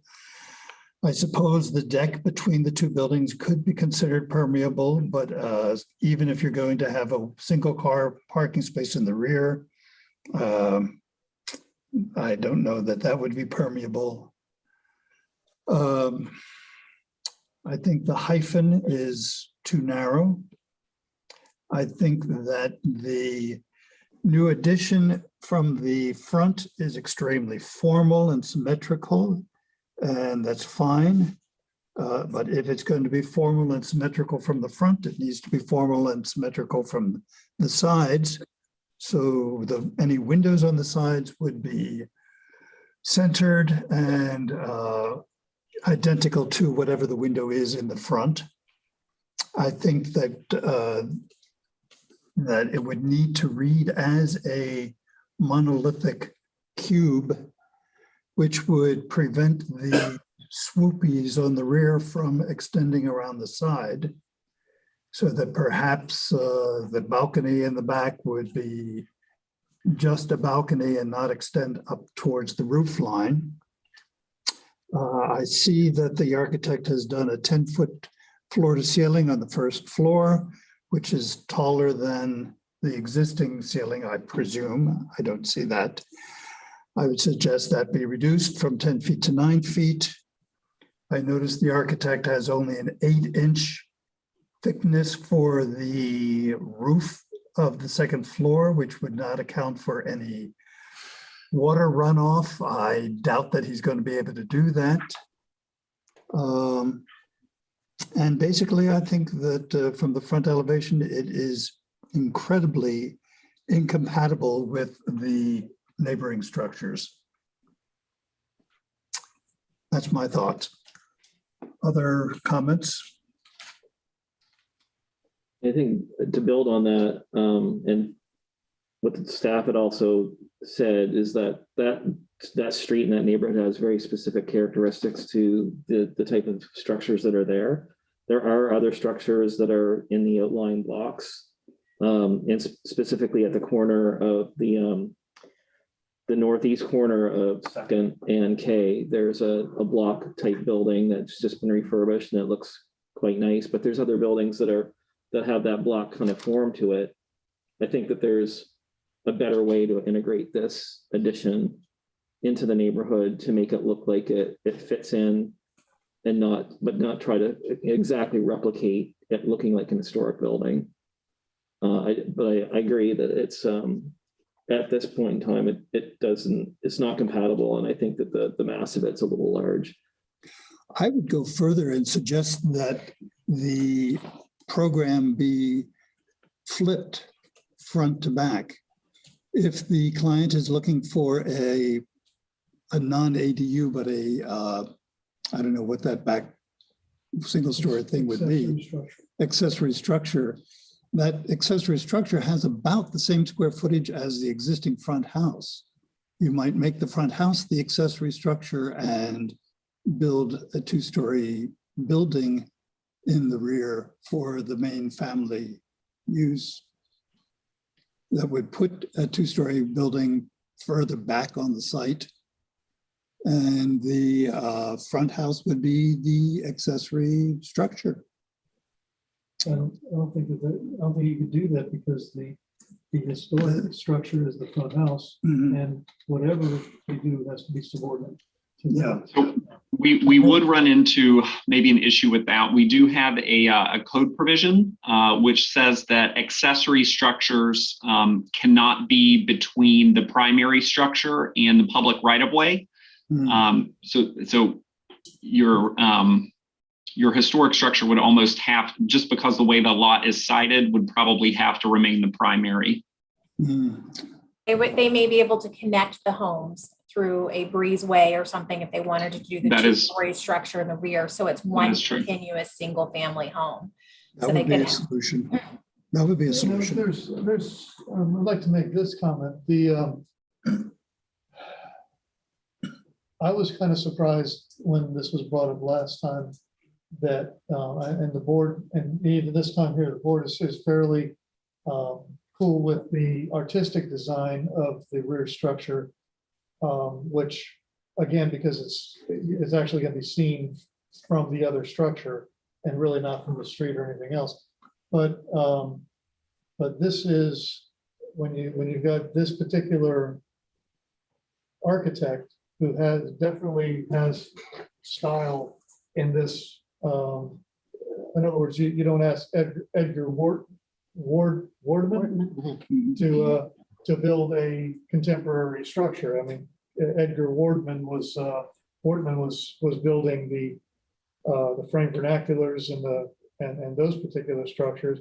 So, and I know Mr. Cotton does build a decidedly contemporary style, and he's got examples of them throughout Lake Worth already. We might be looking at 50 years down the road, we're going to be saying, this is a Compton design, and it's either going to be the main structure of the property, or this is a Juan Cotton design that was married to a historic in a historic neighborhood. And that's going to be you're going to be able to point to that as well as other, standard structures, standalone structures. I do agree, with one of my first thoughts was that this does not, that the rhythm, you're talking about the rhythm of the neighborhood. And, but, they're trying to explain that this is subordinate to the front house. And I'm trying to figure out the definition of subordinate. And everybody else has no real problem with that because it's thinner and even though it's taller, it's less square footage, I guess. And I think one of the main things that we have to determine, and that we've been asked to determine, is whether that rear porch is a significant addition to the house that needs to stay, or whether that can come down. Because if we determine that has to stay, that whole rear end needs to be redesigned again, I think, right? That's right. And I just want to clarify, I don't, staff, having a modern addition to a historic home is a known way to do an addition to, a known way to add to an historic property.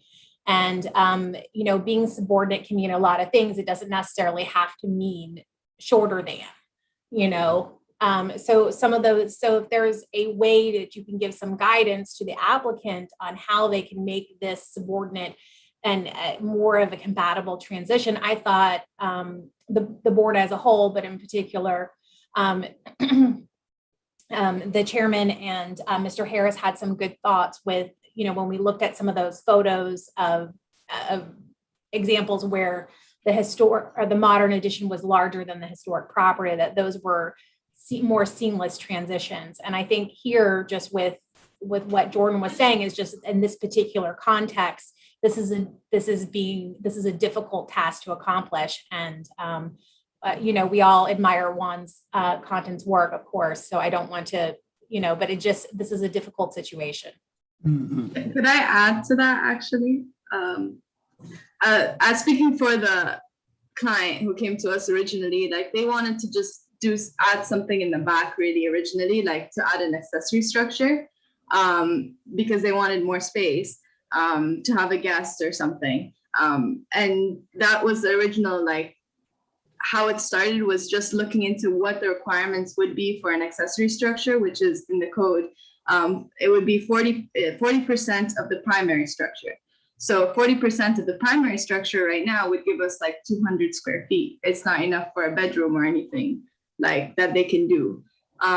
So that was the original like idea, which is that, okay, so we need to add to the primary structure to be able to build something in the back. So that's the thing. And we didn't want to demolish the porch, but the way that the existing building is set up, that there's a laundry in the back and there's a laundry in the back and the bathroom, the only bathroom that exists in the house, is like a really awkward situation. And then if we were to do a connection in terms of the roof line, it's very awkward to have another structure that's like it drops and then it goes up again. So that's why we wanted to try to keep it as continuous as we can, and also a transition from the existing primary to the back. Although we understand your comments, and it is a very hard situation because their house is pretty small as is. So if we keep the porch, it just restricts the whole situation of how we would add another addition to the porch, because the porch in itself is not a nice transition right now to another area. So and then again, yeah. So I think Aaron Sitta may have the solution to this. The neck, a breezeway, something such that a larger building in the back is physically connected, so it is all one structure. The front structure could be usable as that accessory use, although it's all one building. You would have a larger space between the existing and the proposed. And the proposed at 2 stories would be considerably further back from the street. That'd be my thought. Yeah. Mr. Harris, we haven't heard from you yet. Well, again, I mean, I remember talking about these other projects that they use for illustrations, and we're all drawn to those. The biggest thing about those was, of course, that the older building was significantly larger in scale or in presence than the other ones, at least from the street. I think the idea, I mean, again, I like the idea very much of putting a modern building behind an older building. And it's a struggle. I mean, and I just don't think this project is there yet. It's a struggle to do it, but I believe it can be done well. And I certainly appreciate what you said earlier, Mr. Feldkamp, about the rhythm of the windows being generally similar around the building. I think that would be really valuable if it could be done in such a way where all the windows within the addition had a relationship to each other that seemed to make sense. Right now, they're kind of spotty. Yeah, I just think, and I do agree with the idea, if we could pull this building back farther, that would probably help it a lot. Is there a reason that we're going to 2 buildings in general? Since it can only be a 1 building. I mean, it's only one occupant piece of property. Yeah. Okay, it looks like we have our choice of denying this as is or of requesting a continuance. How do members feel? We were asked about specifically about the porch. I'd like to, could I just say something? I wanted to add something. Yes, please do.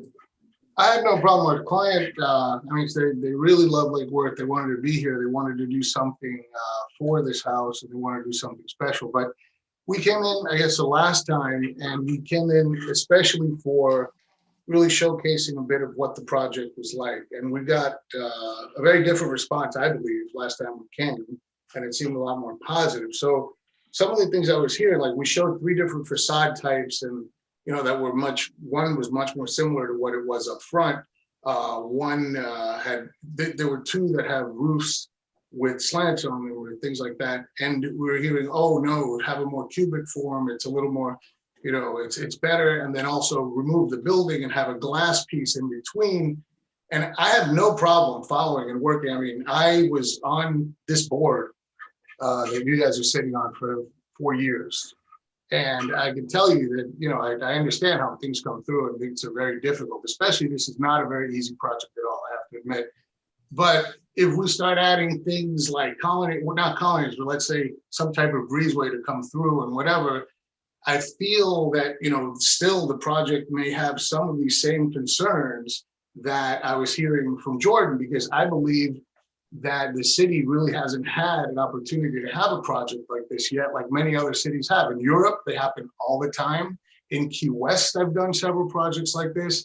I've done projects like this in New York and in Colorado. And I can tell you right now that, if Lake Worth, if there's things in the code that don't work, I don't want to come back with the same issues.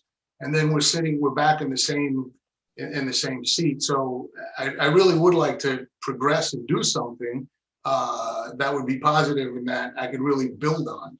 That's sort of my big thing. And I would love to hear your remarks and things. I mean, from the chairman, I have a question for you. That you said that you felt that the front more cubic form might have been that was okay, but then at the same time that it might have been a little too thin or something. So I'm all over the place with the comments, and I'm happy to respond and work with staff. But it would be nice to just have some way forward to really get some comments that would be helpful in developing it. All right, well, where do we want to go? Well, I think The picture's not to scale. Well, yeah, but I mean, forgetting about that for a second, I think that again, I will say I'm not really wild about the organic swooping piece in the back, but I will give you that's basically that's subjective. That's not an objective comment. But I think the idea that was brought up here a little earlier of the building moving back in a more gentle way at a lower elevation and then rising more steeply against the alley makes a lot of sense. I mean, just looking at the elevations from the side, when you see all 3 buildings together, it looks like, it looks like the addition is the primary building, right? It looks like this 2-story addition is the primary building there. And what we're trying to do, we're just trying to sort of gently move, or at least more gently move, from the idea that the front house is this small frame building to something that's got to be bigger in order to satisfy the client's program. It just, to me, I mean, this just doesn't seem to be there yet. And believe me, I want to see modern buildings in town. I'm not criticizing that in general, notwithstanding the fact that I'm not drawn to the elevations of the thing in the courtyard. But I think that the building could build in a more empathetic way to the streetscape, moving backwards into the lot, rather than confronting the little building right in front of it with a big piece immediately. Some of those illustrations that you gave before, I mean, I'll tell you, the one in Massachusetts blew me away. That thing is fantastic. But again, what you see from the street, if that is the street, is a very modest, very Rossi-esque bar. That's all you see there. And then you've got this beautiful sort of ornate building to the right of it with, you know, fantastic windows and stuff like that. But then as it moves to the back of the lot, it gets a hell of a lot bigger. And it's, you know, and that seems to make sense. And so I guess what I'm saying is, it seems like there's a way that you could pull that off with this little house too. And I just don't see that yet with that big opaque wall with one small opening in it, confronting the street like that. Right. If the structure itself, the two-story structure, and that I would defer to Jordan Hodges or staff. I don't know how far back really the two-story structure could go, and almost compress things. I mean, obviously we'd probably lose a courtyard in between, which is a small courtyard anyway, and I have no problem pushing it further back one way or another. But if that would be an option to get the two-story back to where the one-story is, I have no problem doing that, and we still provide parking and the other things. Sure. So if the if we're talking more about a fully linear building without maybe, you know, or a connected building, all one structure, the only thing that's really going to change is your rear setback. A rear setback for accessory structures is only 5 feet, but a rear setback for a primary structure is going to be 10% of your lot depth. So it'll be about 13 feet, but you're, you know, if you could fit it in as. Yeah, correct. we have, right, Yeah. we have already. And I don't mind doing that, and to push the facade back, not to look, and nobody wants a building to be offensive. And I never planned the building to be offensive one way or another. So I have no problem pushing it back so it really almost disappears in the horizon as you look toward or you walk down that street.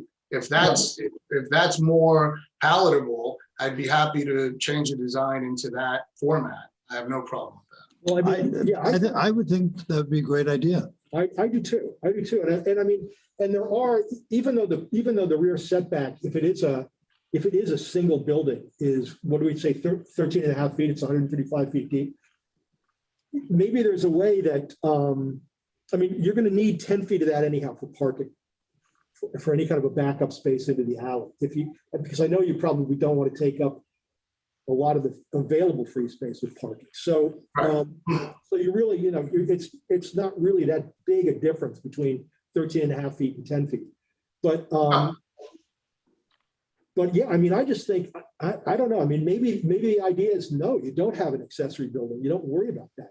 And you just redesign the site, and it's one larger building that, you know, progresses back in a series of volume changes.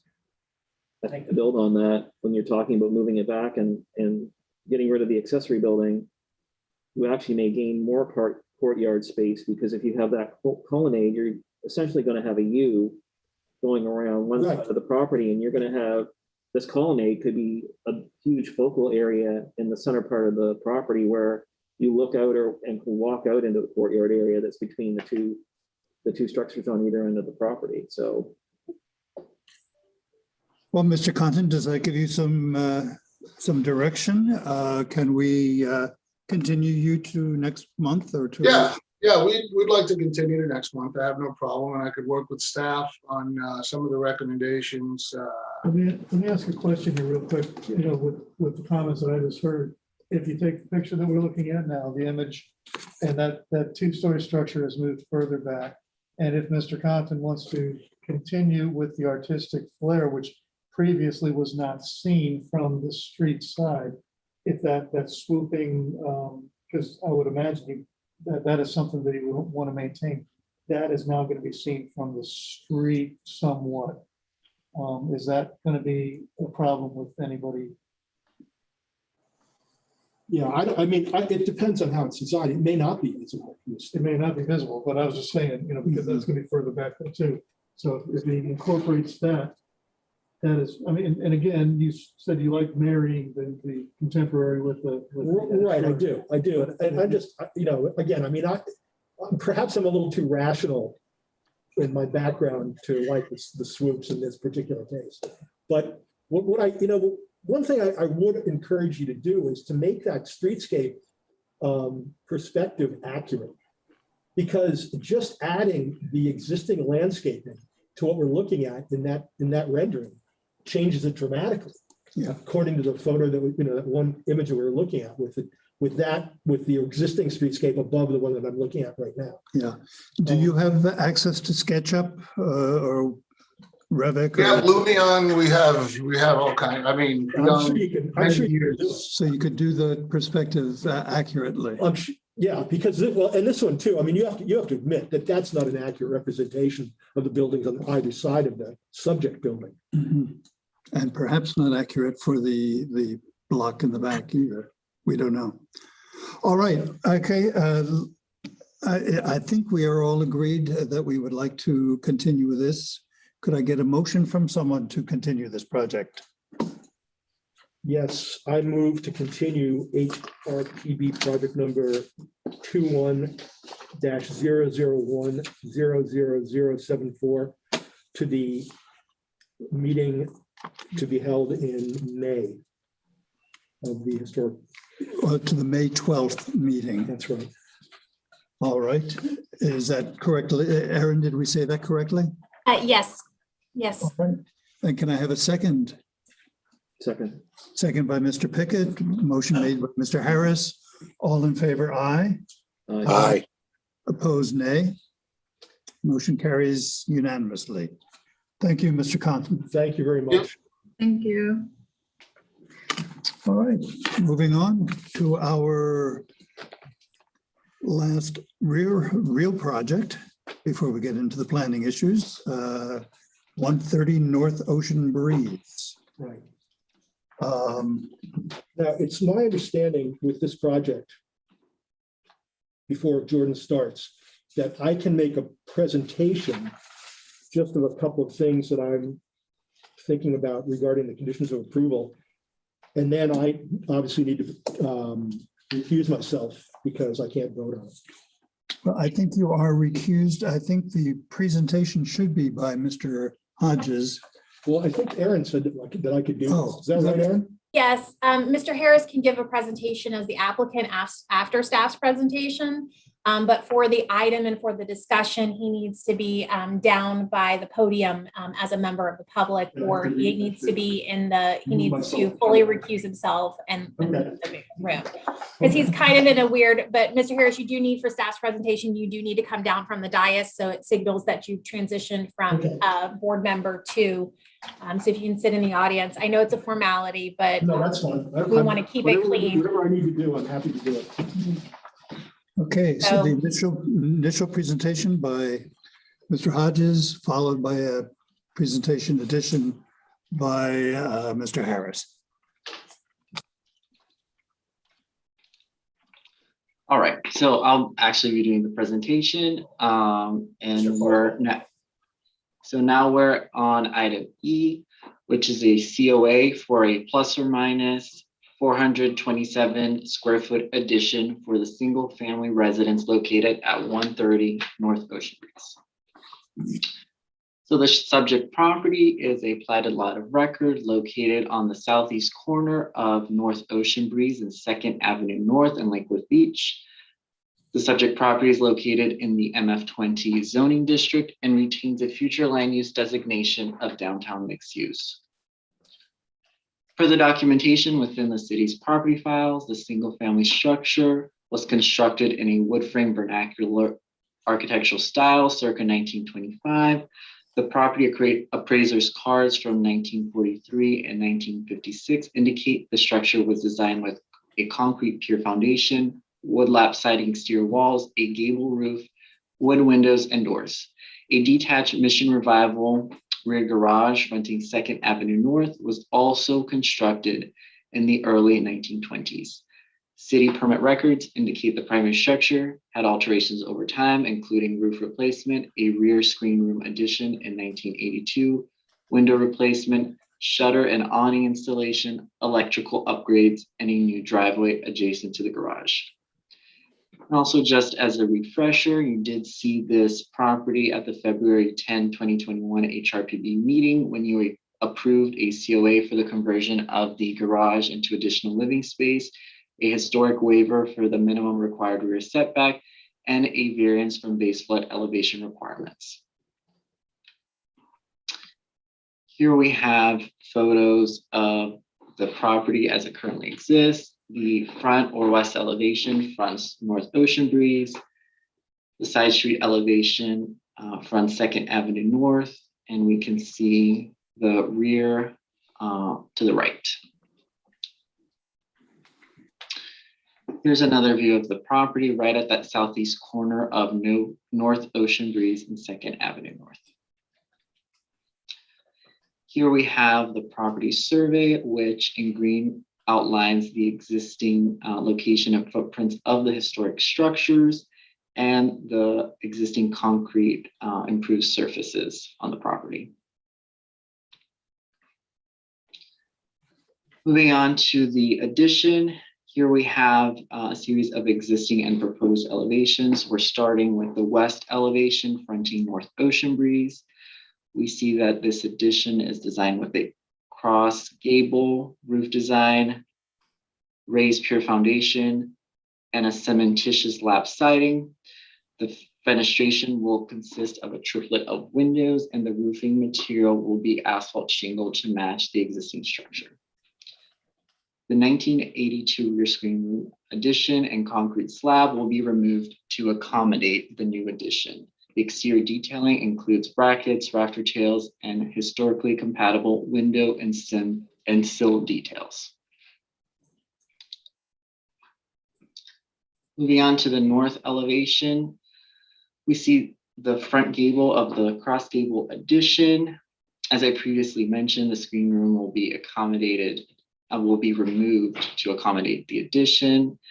And here we can see how the roof line will change. The main gable of the existing structure will be extended, and the smaller gable will be altered to accommodate that change. Also in this elevation, we see the new rear deck and a new pair of single hung windows on the north base of that addition. Moving on to the east elevation, which fronts the alley. You can also see a view of that new rear deck and the fenestration, which includes a new single hung window and pairs of French doors. In this view, you can also see how that smaller gable was altered to accommodate that extension. We also see a small shed roof above an exterior door. Lastly, in the south elevation, you can see down in the proposed elevation outlined in white, that's where you can see how the main roof line was extended for the primary structure. And to the back, we see that cross gable addition. This is the proposed site plan. As you can see, the cross gable addition is shown and the new rear deck. And to the rear of the property, we see the converted garage. Closer look to the site plan, we can see what is proposed for the new addition, which includes a new bedroom, bathroom, and closet.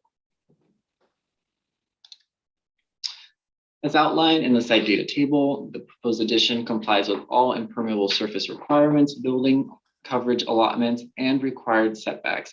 The proposal also complies with the 9-foot NAVD base flood elevation required established within the Florida Building Code. The existing structure has legal non-conforming front and side setbacks that do not comply with the minimum setback requirements for the MF20 zoning district. However, the proposed addition complies with current zoning and does not increase any of those non-conformities. All additions and exterior alterations within a historic district in the city must be reviewed against visual compatibility standards. Staff's review and responses to those standards were provided on pages 5 to 7 of the staff report, and the applicant also provided his responses, which were included in the board packet. Moving on to our historic preservation analysis. As I mentioned, this is an approximately 427 square foot addition on the north side of the structure. The addition has taken design cues from the existing structure and proposes compatible massing design and exterior finishes that are consistent with the wood frame vernacular architectural style. The cross gable connection between the addition and existing structure is a bit atypical, as it intersects the gable and above and below it while leaving the existing ridge exposed. However, this is proposed on the least visible corner of the property. Within our historic preservation analysis, we also review compliance with our historic preservation design guidelines, which under Chapter 5 covers the wood frame vernacular architectural style. The addition's scale, massing, configuration, and placement on the parcel is compatible with other cross-gable wood frame vernacular buildings of the period. The proposed window opening sizes, locations, trim detailing are visually compatible with the architectural elements of the historic structure. However, staff does have some remaining concerns regarding the exterior detailing, which we will go over now. So first, the existing structure features a historic wood lap siding that will remain. The addition is proposed to be clad in a cementitious lap siding. Although the two sidings will have roughly the same reveal, the historic wood siding has more contour and variation, which provides deeper shadow lines and a more irregular appearance. The cementitious lap siding has a more regulated and flat appearance. As the two sidings are meeting in a visible corner, staff maintains that the two profiles are too similar while also not being close enough to be an exact match. Staff recommends that an alternate siding material compatible with wood frame vernacular buildings would be more appropriate, such as staggered shingle or board and batten. A compatible alternative siding material would further differentiate the addition as separate from the historic structure while maintaining visual compatibility. Staff has included condition of approval number 11 regarding the siding profile. So here on the left, we can see some sample images provided by the applicant for that cementitious lap siding. And to the right, we've pulled two examples. The first one is on South L Street. This structure was initially constructed as a single family residence, which is the area in blue. And to the left of it, I believe around in the 1950s, that's when that addition was constructed. And apart from the color, they're differentiated where the original home had lap siding and the addition used wood shaker siding. Below that, we have another example of differentiation, which is while still being compatible. This structure is on North Lakeside Drive. Although this is not an example of an addition, it shows how different siding materials can still be compatible and work together. Lastly, in our historic preservation analysis, on the west elevation, there are a triplet of windows. Staff has included condition of approval number 3 that the openings be separated by historically appropriate mullions encased in a cementitious siding material with a minimum width of 4 inches. Also, the windows have similar proportions to fort-like casement windows that we find in our historic properties. I've included a photo to the right. So staff is recommending that those openings utilize either single hung windows with a 2/2 divided light pattern or casement awning, fixed or hopper windows with a 4-light pattern. In conclusion, the proposed application as conditioned is consistent with the city's land development regulations, historic preservation ordinance, and the Lake Worth Beach Historic Preservation Design Guidelines. Therefore, staff recommends approval with conditions to allow construction of the addition. This concludes staff's presentation. I can go over the conditions of approval, or we can turn it over to the applicant. Let's turn it over to the applicant. My name is Jeffrey Harris. I live at 605 North Lakeside Drive, number 3. The project in front of you is just a simple addition, obviously, to a very pleasant little bungalow. The client definitely would like to keep lap siding for the addition. I looked at alternates. I looked at a board and batten alternate and a shingle alternate, and to be honest with you, the contrast is really pretty dramatic between the two. The horizontal lap siding has a consistent horizontal quality to it, and there's not enough of the addition to allow that board and batten siding to make the right kind of an impact. It overwhelms, honestly, the lap siding that's currently there. In addition, if you look at the photographs of the building, or if you walk by the building, there has been replacement of the old wood siding at numerous locations on this. And you really can't tell the difference between the two. It's the minimum, the areas where it's been repaired, and it wasn't even done particularly well, is still very minimally visible. So I would suggest that we maintain the lap cementitious siding. We can certainly separate it where the interior corner is with a corner board, which we would do anyhow in construction. But I don't think that's going to be, I honestly don't think it's the right design approach to make the siding on this particular addition contrasting with the existing siding in the house. One other thing I'd like to point out too is condition number 5. We have no problem at all. The idea behind those little windows above the bed in the bedroom is that they will basically mimic the detailing of all the other windows in the project, where the double hung windows, the current double hung windows, are divided by framing with a relatively heavy mullion casing and trim around it. We want to do that with all of them. The call for a 2/2 window, however, is I don't believe in keeping with this house. It would be if it were a small casement window somewhere, or something similar to that. But in fact, all the windows in this house are just simple 1/1 windows. There are no other casements. There are no other types of windows other than the casement windows. So I would prefer just to leave those single ones that you want to, and not have to introduce any additional button doors in. Can you move the images back over showing the existing house?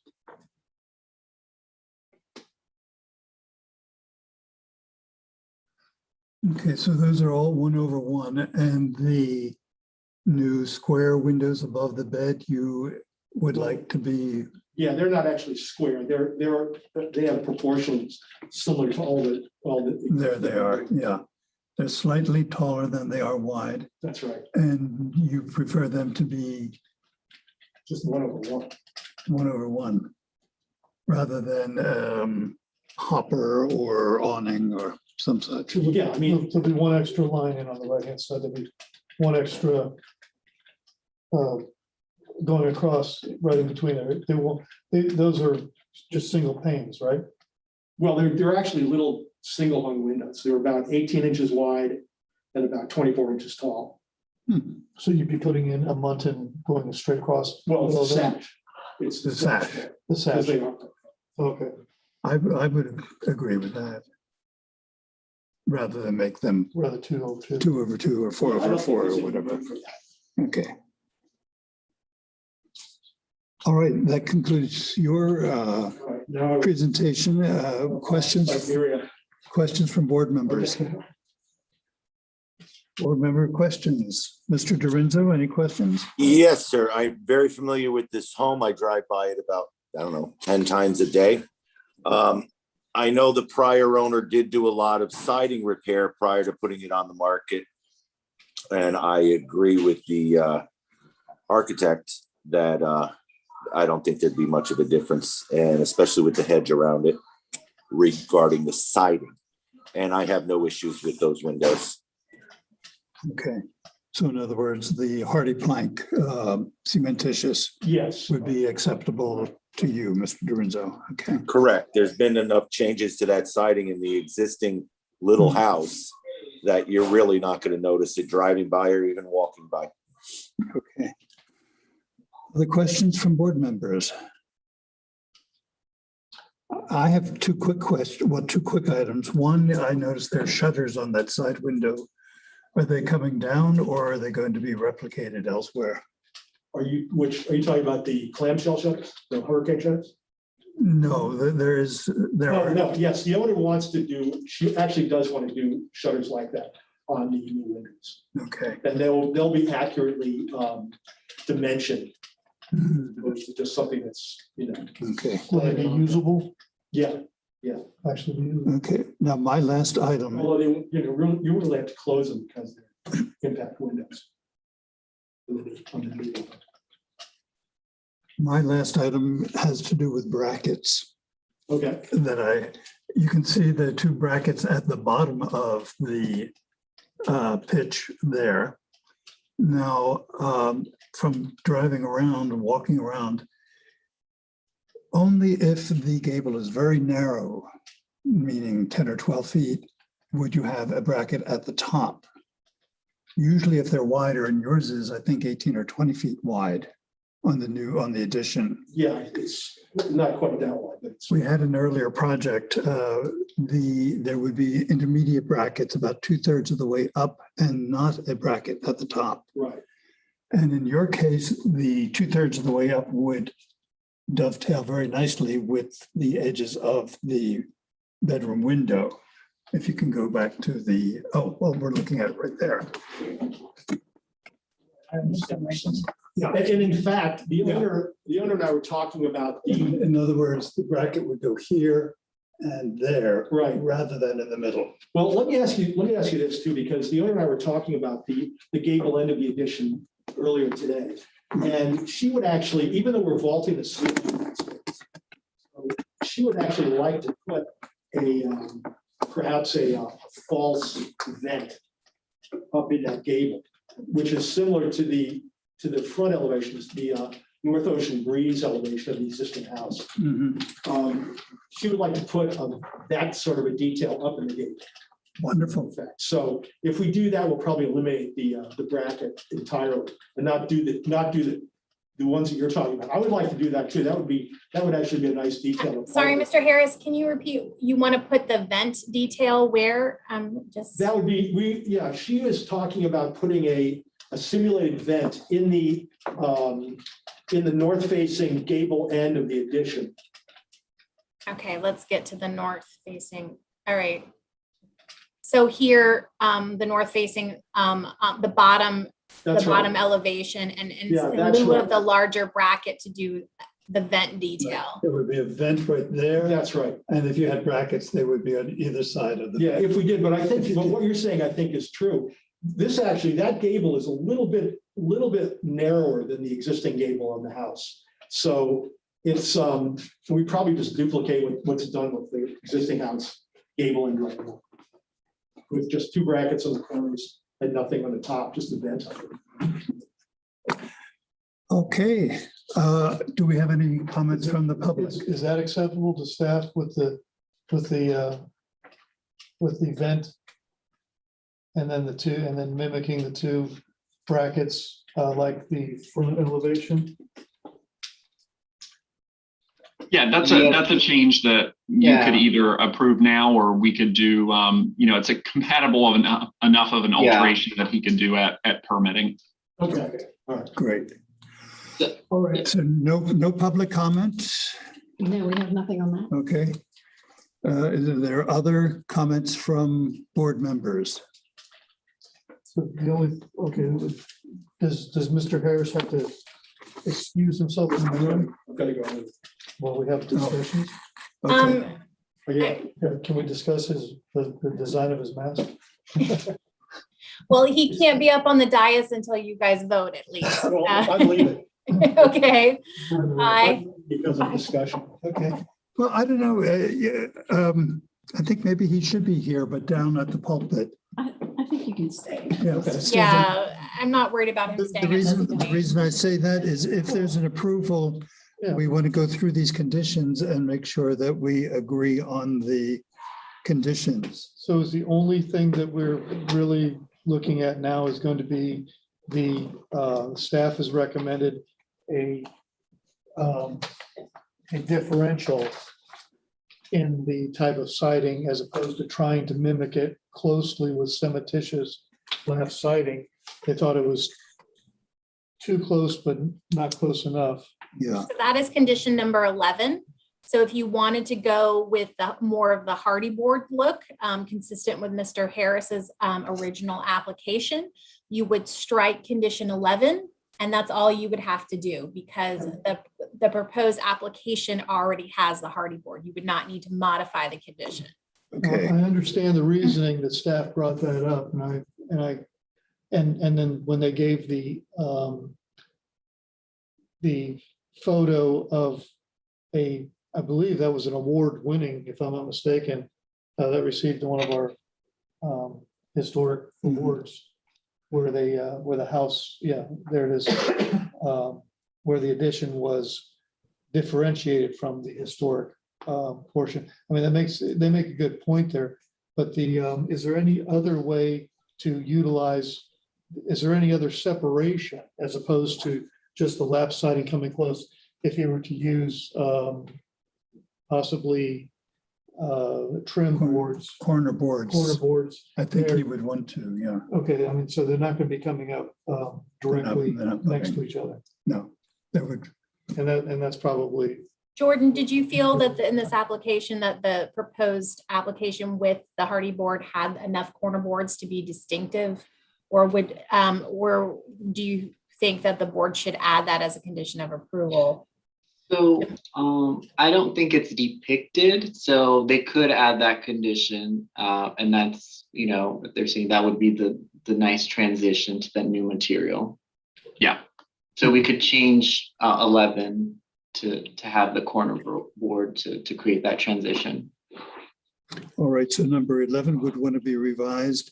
Number 5 would want to be revised to a 1/1 divide, well. You could just take it out. Yeah, you can just strike it. strike number 5. Strike number 5, okay. Strike number 5 and change number 11 to the additions siding should be separated from the original building by 4-inch minimum corner boards. 6-inch minimum. Are you gonna add a number 12 for the vent that you guys were talking about earlier? Does that have to be gone in now? I don't think so. I think that could be at permitting. If you want it to be in there, you should condition it if it's a must for you. Otherwise, it would be up to the applicant to propose that at permitting. So if you would want to require it, now is the time to require it. Yeah. That's up to you. I think, as I said earlier, the owner wants to put it in, so we can just do that with staff. Okay, with staff. All right, can I hear a motion?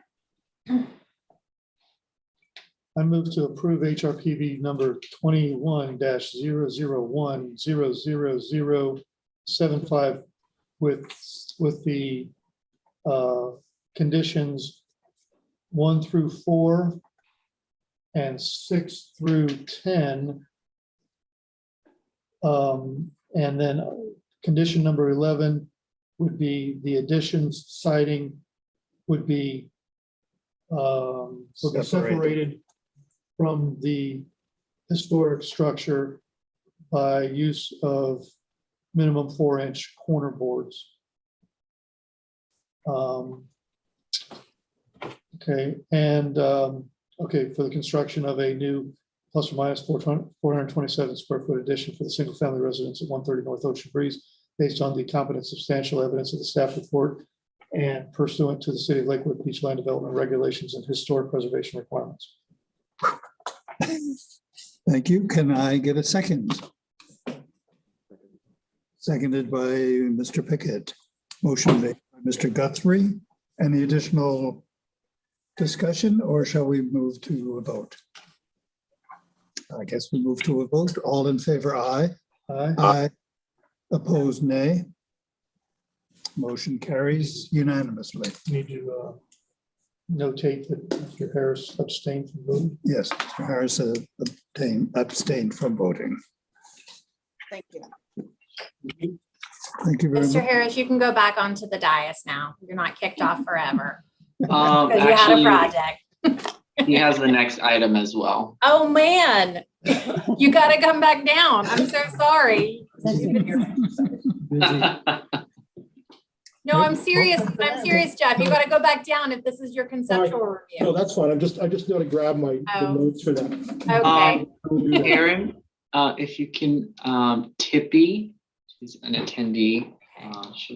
She's with this item. Okay, thank you.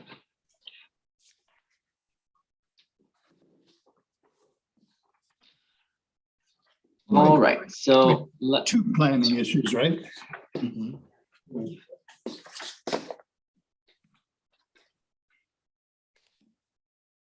So I will be handing this over to Mr. Harris since this is a concept plan review, but this is for the property located at 321 North L Street. You just let me know which drawings I should. All right, well, so we'll start with the plan. So Take off your mask. Okay, so to begin with, this house is actually represented in the design guidelines. It's as one of the examples of wood frame vernacular. It's you'll notice it when you see the photographs that come up. The owner wants to take the existing house and do a remodel in the interior of it, and then do an addition to the back. And this is the type of project that we've been talking about a lot recently, where it's a narrow lot. We're trying not to chew up as much of the property as possible, but in order to get the square footage that is needed, we need to do a two-story addition to the existing house. And in addition, there's an accessory unit. It's very similar to the project we just talked about. So the plan in this, the lower level is basically all public space to the north and to the west, with two existing bedrooms to the south, which are going to remain more or less intact. And then above that is going to be a master bedroom suite with a walk-in closet tucked into the existing roof structure of the current house. In addition, there's a two-level, there's going to be basically a two-level deck facing to the west toward where the pool will be. The data is all there. The data works with the site. It's obviously not the final, they aren't the final numbers yet because the design isn't been finalized, but everything is within the various ratios that it needs to satisfy. So going to these are laid out more or less in existing and proposed back to back. So this is the current site plan of the property. To the left and above it is an existing two-story, more or less mission style rental unit behind the existing house, which is right on L Street. And I show that because you'll see the mass of it when we move farther along, because it's a pretty big building in height. So go to the next one, please. This is the proposed site plan where the house is connected by an extension of the existing hipped roof, which meets the new two-story addition. And then the porches have their own hipped roof above them. Then there's the pool, and then there's the accessory building behind that. Next, please. This is the existing house from the street elevation. Now, one thing, this is a useful drawing because it shows the scale of the back building against the scale of the current existing house. And you'll see the scale of the back building against the scale of the addition in a moment. But again, these elevations are virtually impossible to ever really see. You know, you never see a building in two dimensions like this. It's always got perspective. There's always some deflection somewhere. So next drawing, please. That's the addition behind it. And in this drawing, it looks overwhelming, again, because it's a 2-story building, first of all, but it's also just flat.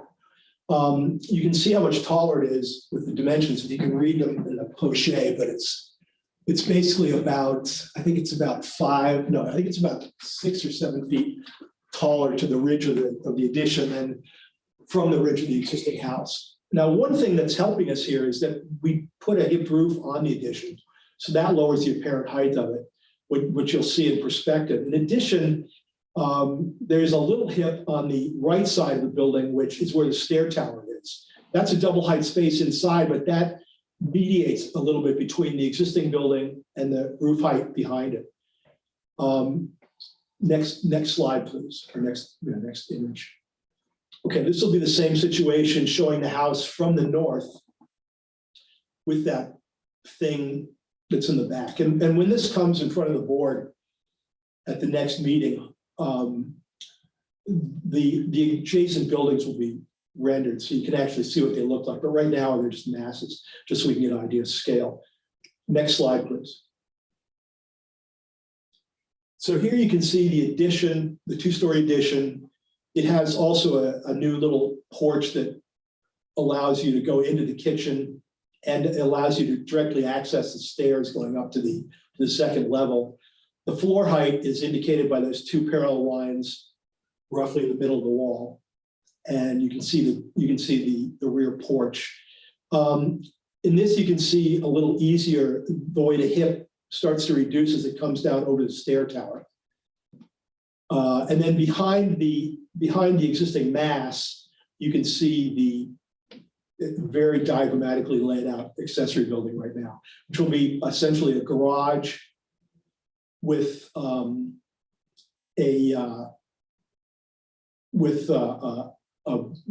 additional bedroom up above it. Next slide, please. Okay, this is it from the alley existing. Next slide. This is it from the alley with the accessory building drawn in.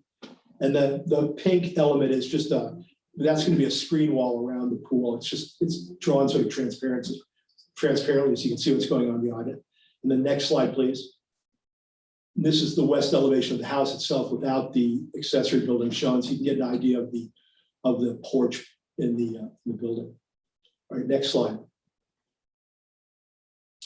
Again, this is the south. Next slide. And the south with the addition. And you can see here the roof extension a little more easily. Basically, the idea is to, in some ways, sort of mimic that little hip roof dormer that faces the street. All right, next slide, please. All right, this is a bird's eye view from the northeast. Next.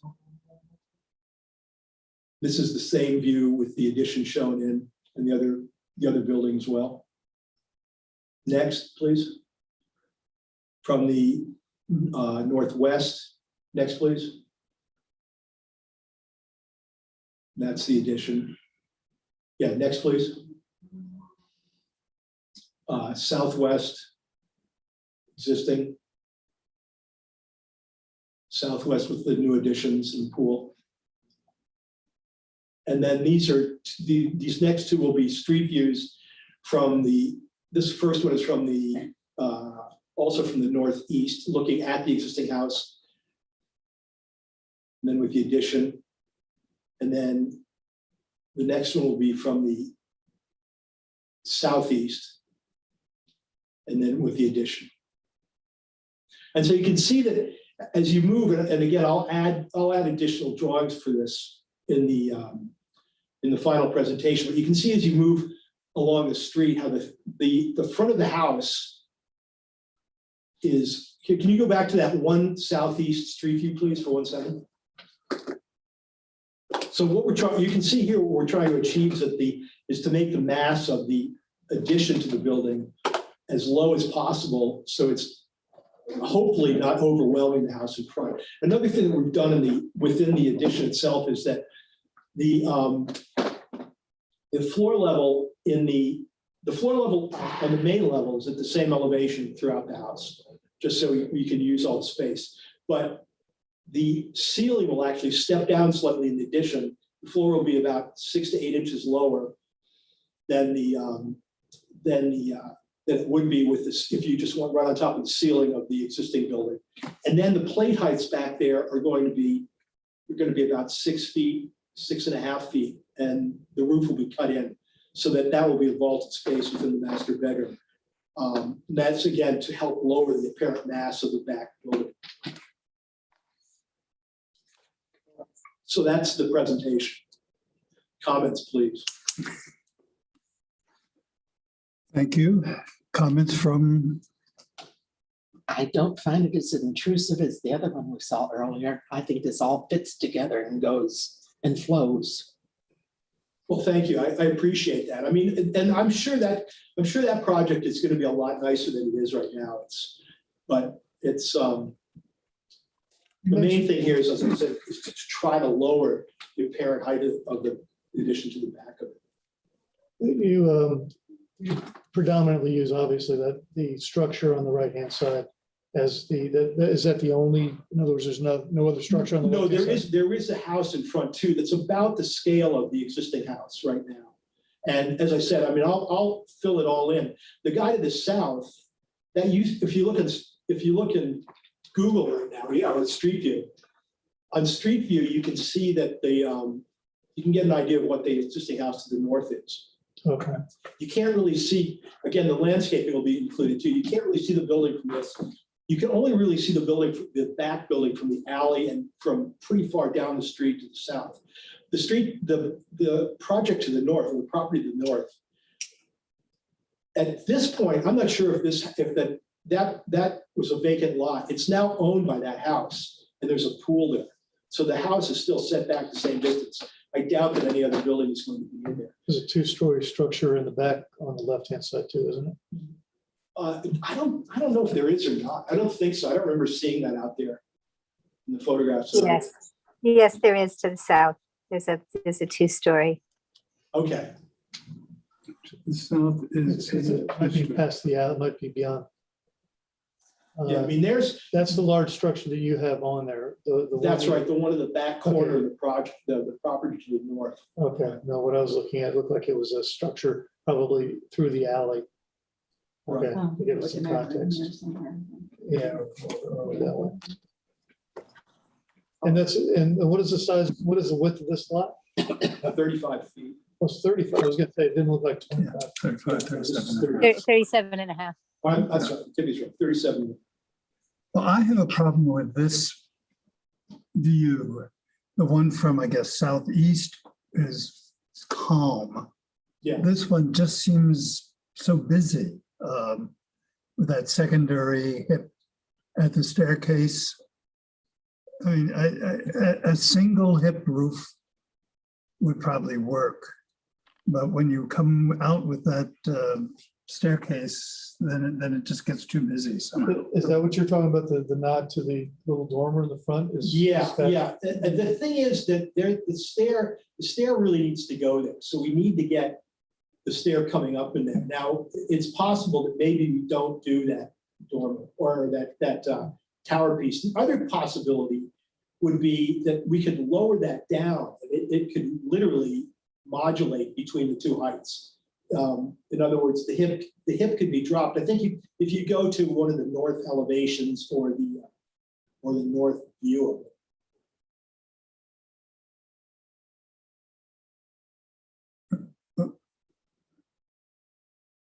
I think, no, keep going. Well, this would work too. I mean, but I think we could lower that where that dormer is on the north side above the stairs, above the open space. We could actually lower that roof down. So the hip could actually continue down as more of a shed roof over that stairway. Would that eliminate the two windows? Probably, but we might be able to accommodate those because they do provide nice light with the stairway. And I like the idea that there's a two-story void within the house. Imagine if you could duplicate that little dormer on, when you brought that down. That's possible. And then have a small dormer like the one That's possible. Yeah, sure, that's possible. How noticeable is it with that little house in the front? I mean, is it truly going to be that visible from the street when you have the neighboring house to the north on that end? Yeah, we're gonna have, I'll show that. I'm obviously gonna show anything adjacent to it on either side, you know, 2 houses up and 2 houses down. It won't really read exactly like that. Plus, again, there is landscaping there right now that makes a difference. I like. Street. When you do the depictions, if you make the houses on each side much larger. Yeah, I'm gonna make it about 1.5 times. Just kidding. Yeah. I mean, I think you need to do some, even if you make the back section a little wider architecturally so that you don't have that L at the staircase. I would like to see just a single hip roof in that area. That's me. When I'm looking at this in the roof lines here from this particular, this is one of the very first images that we saw. I'm looking at those, I'm trying to figure out which one goes which way and where the crickets are and everything else is, it did make it look, you know, then you throw the little dormer on the front. And the shadows aren't helping you. Yeah, the shadows aren't helping. So, yeah, it's kind of, especially in the back on the 2-story, I can see the peak of the roof. Of the accessory building. And then, no, of the 2-story addition. Oh, okay, right. And then as it goes back into the front building, it's just busy right in there with the, because you're extending the roof line of the existing structure back to, and then tying it into that. Right. We're trying to grab some of that square footage for the walk-in closet. Mm-hmm. Oh, okay, I see.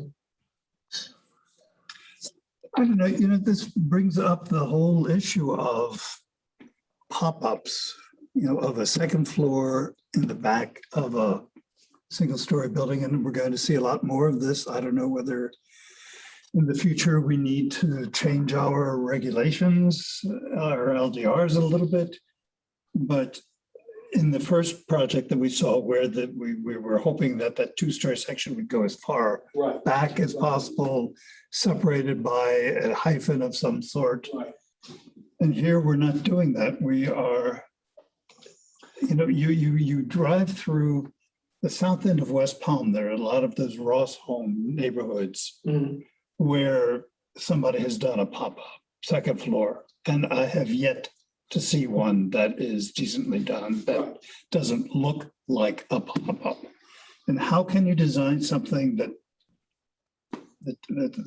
doesn't look like it doesn't belong? It was the associate architect for content that mentioned that part of our, I don't think it's an LDR, I guess it'd be an LDR that requires, okay, if you want an accessory structure at all, it can only go up to a certain percentage of the original structure. And if that's, what did they say, 40%? Yeah, 40%. Okay, 40% of the Right, square and it can only footage. go up to 1,000 square feet maximum. Yeah. Okay, so 40%, and that is actually requiring people to put this pop-up that you're talking about in order to get the square footage so they have a decent size accessory structure in the back. And how can that, I don't know, how would you address that? Well, Aaron's idea of a breezeway to connect such that it all becomes one structure. You can't do a breezeway because the building department considers that an attached building at that point. And zoning does too. Even if it's open, it's considered one building if they're connected. Well, that's what I'm saying is that. Oh, right, okay. That you want it to be. A single building for code purposes. Right, and then again, of course, the other thing is the setbacks are different. The accessory building allows you to get much closer to the alley. If you use it as a garage, in this case, we're setting it back 10 feet from the white that runs all the way around basically is the setback. Setback, okay. And so where it's the white is actually the 5-foot rear setback. The reason the accessory building is set back an additional 5 feet is because of that backup. The 8 feet, so you've got a 5 and a 3 there or something. Right, but so what we were talking about with the other thing, we could do that we could look at doing that here too. We could move that accessory building forward a little 3.5 feet more. And you can, I think this is 135 feet. Move it forward 3.5 feet more from where it actually is right now and connect the two buildings. And then just to kind of adjust where the pool is. Mhm. And that would have an effect on the number of square feet. That would mean you wouldn't need to create as many square feet in the front in order to have the 1,000 square feet in the back.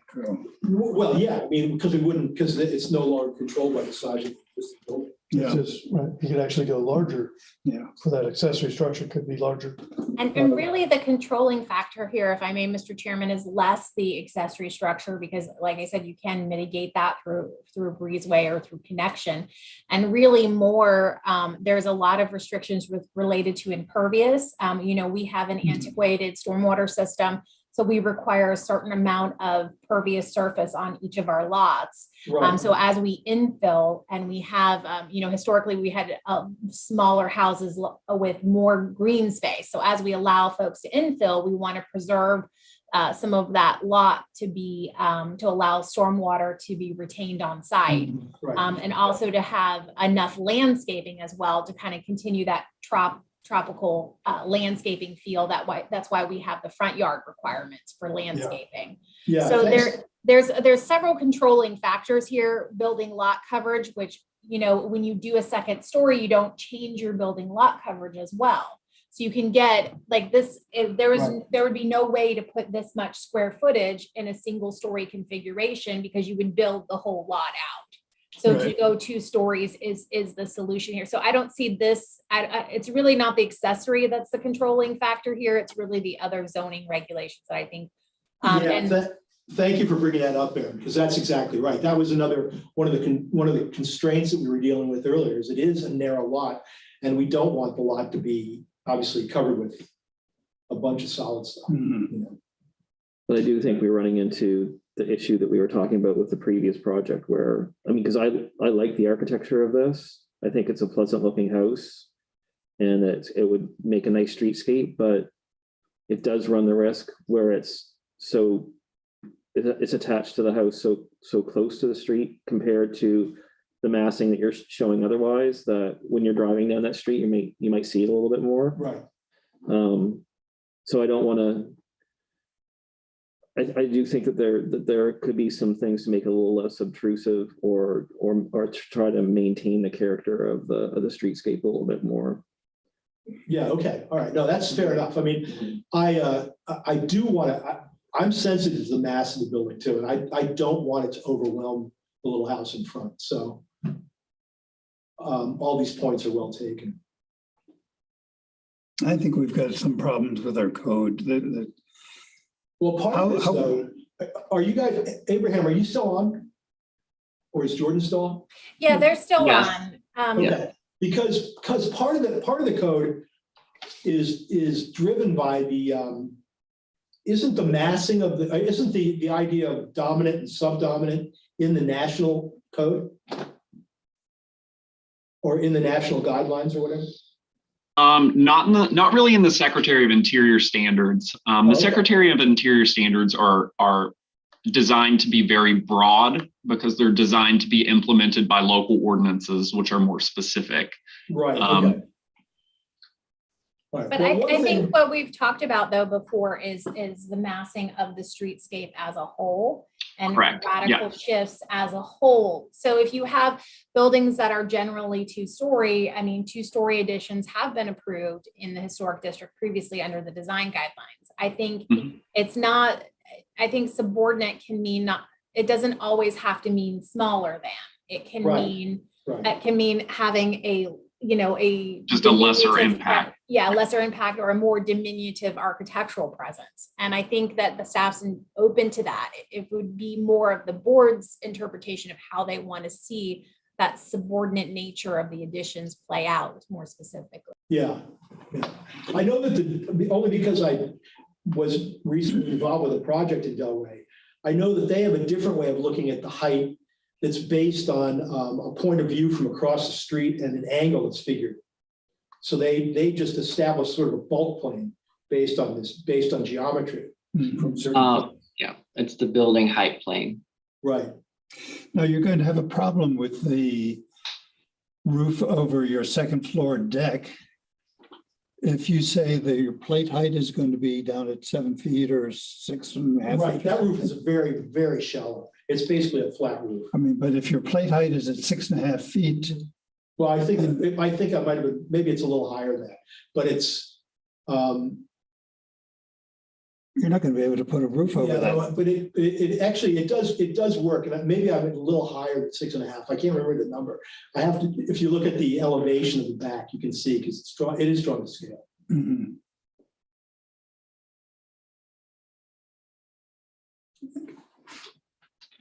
Okay. You're showing it as virtually flat and a 6.8 door going out onto that deck. It's essentially right there, yeah. Yeah. So that whole back deck, if it has a roof on it, the second floor is going to have a, well, I'm 6'4", so I'm a little touchy about low ceiling heights. I guess I set the plate at something that would work with the 6.8 door. Mhm. It's gonna be a little structural. Yeah. Leave that to the structural guy.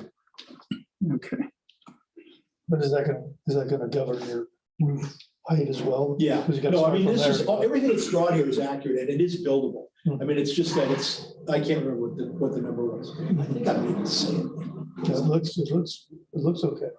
Yeah, but I mean, that is, well, oh, the other thing is too, though, that the plate height is, I think I was thinking that the plate height would be 6'8" above a standard.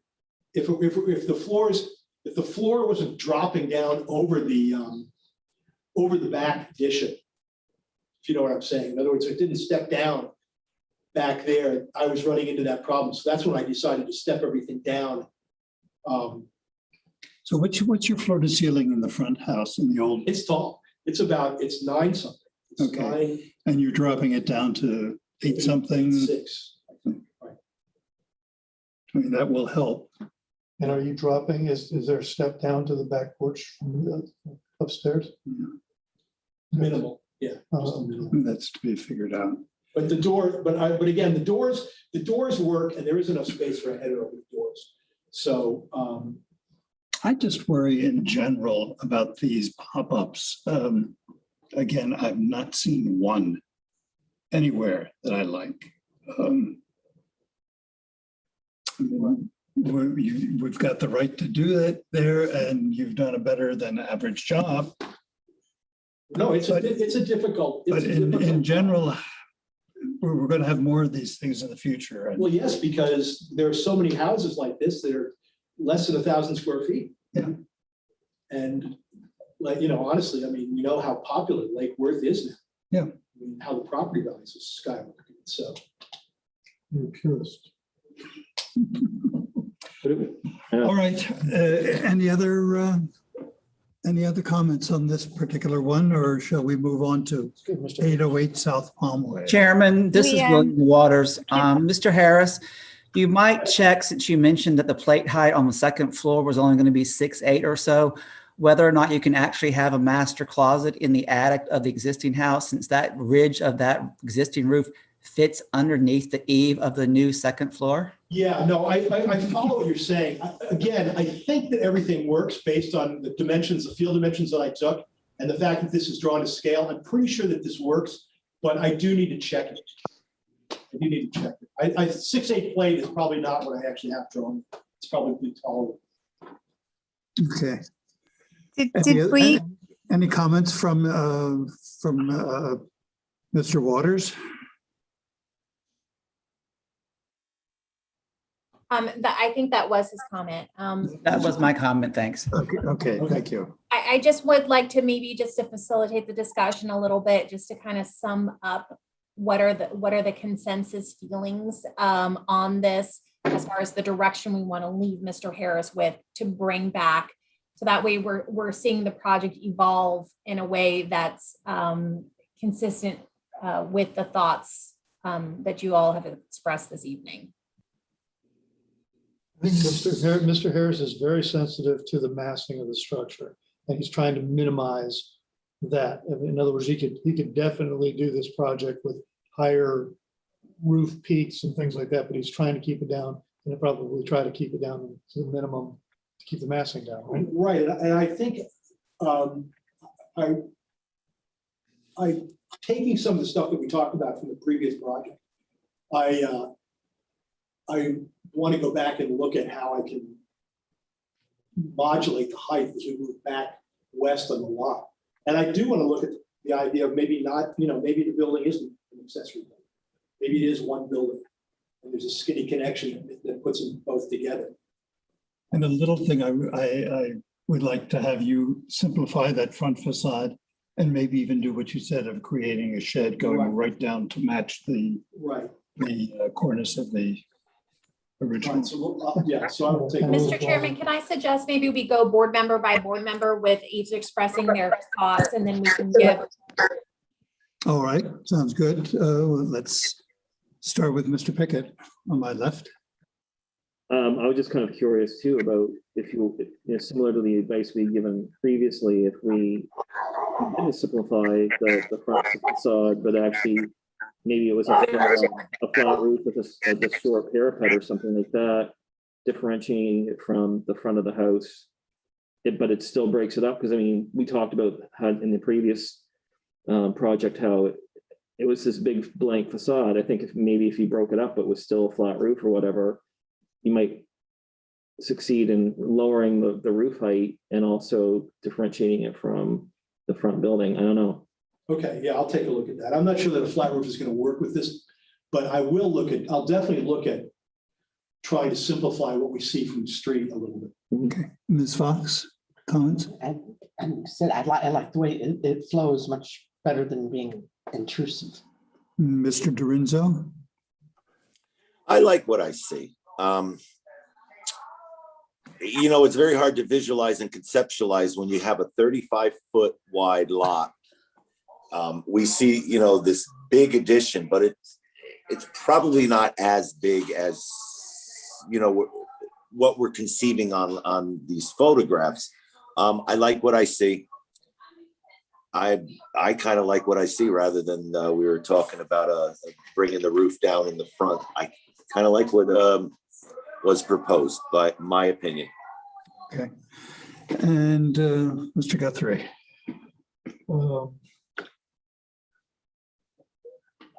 The 30,000-foot view, like you said, the pop-ups where the pop-up in the back with two-story, I understand exactly what you're saying. They just don't look right. It looks like an addition.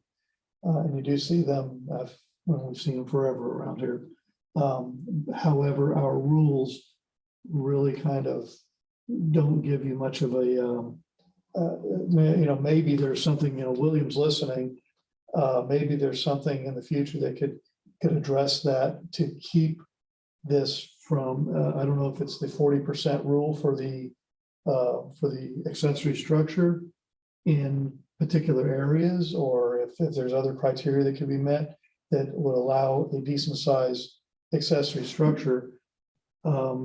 But somewhere between 40 and 80% or something like that, that would allow you to build a decent size accessory structure on these properties to keep from having to do this pop-up in the back.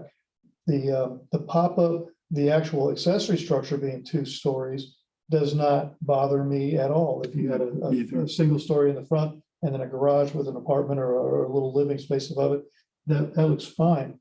But it's just this thing where you're attaching the 2-story to the back of a single story. If there's some way we can look at that in the future that would help architecturally and massing wise and everything else, that'd be great. Until that, I mean, like I said, Mr. Harris seems to be very very concerned about the height and the structure, the massing, and he's going to keep that to as minimal as possible, still making it livable. So I think that's all I would say. Okay, thank you very much. Are we finished with this one? I'm ready to go on to item B, 808 South Palm Way. All right, I just need a moment to open that up.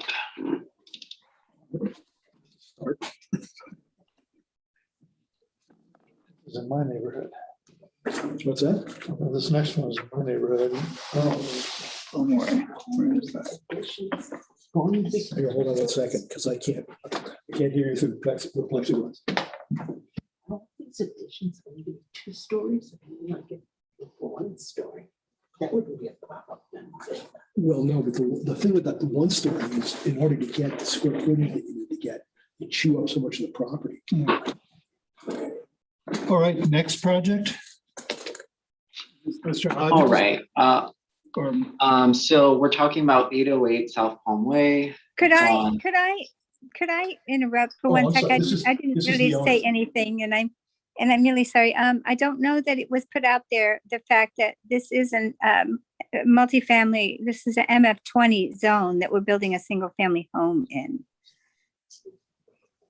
I think that's important. The past project. Yeah, Yes. this is Tippy Breakwell. She's the owner of the project. Oh, okay. It's a nice project.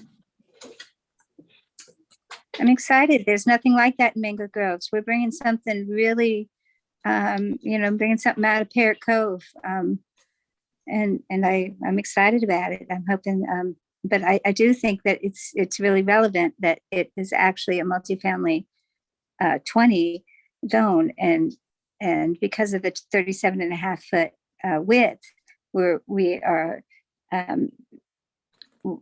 going to have a single family home there. But I think that's really good for the street. I think it's really good for the neighborhood. So. Okay. We appreciate that as well.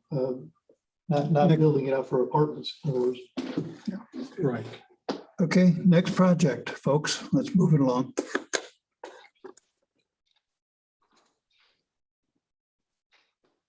Right. All right, so we're talking about 808 South Palm Way. It's between 8th Avenue South and 9th Avenue South. This is a contributing property in the South Palm Park Local Historic District. Little bit of background, we've been in communication with the property owner regarding window replacement. Part of our discussion has been the glazing requirements in the historic district. So we did have a permit come in just for the rear enclosed porch. And it has a VLT that is not meeting our current requirements. Since it is a contributing resource, although it's not visible from the street, we would still be reviewing it for compliance with our historic preservation design guidelines and the VLT standard. So just a little bit of background. This is the original architectural drawings.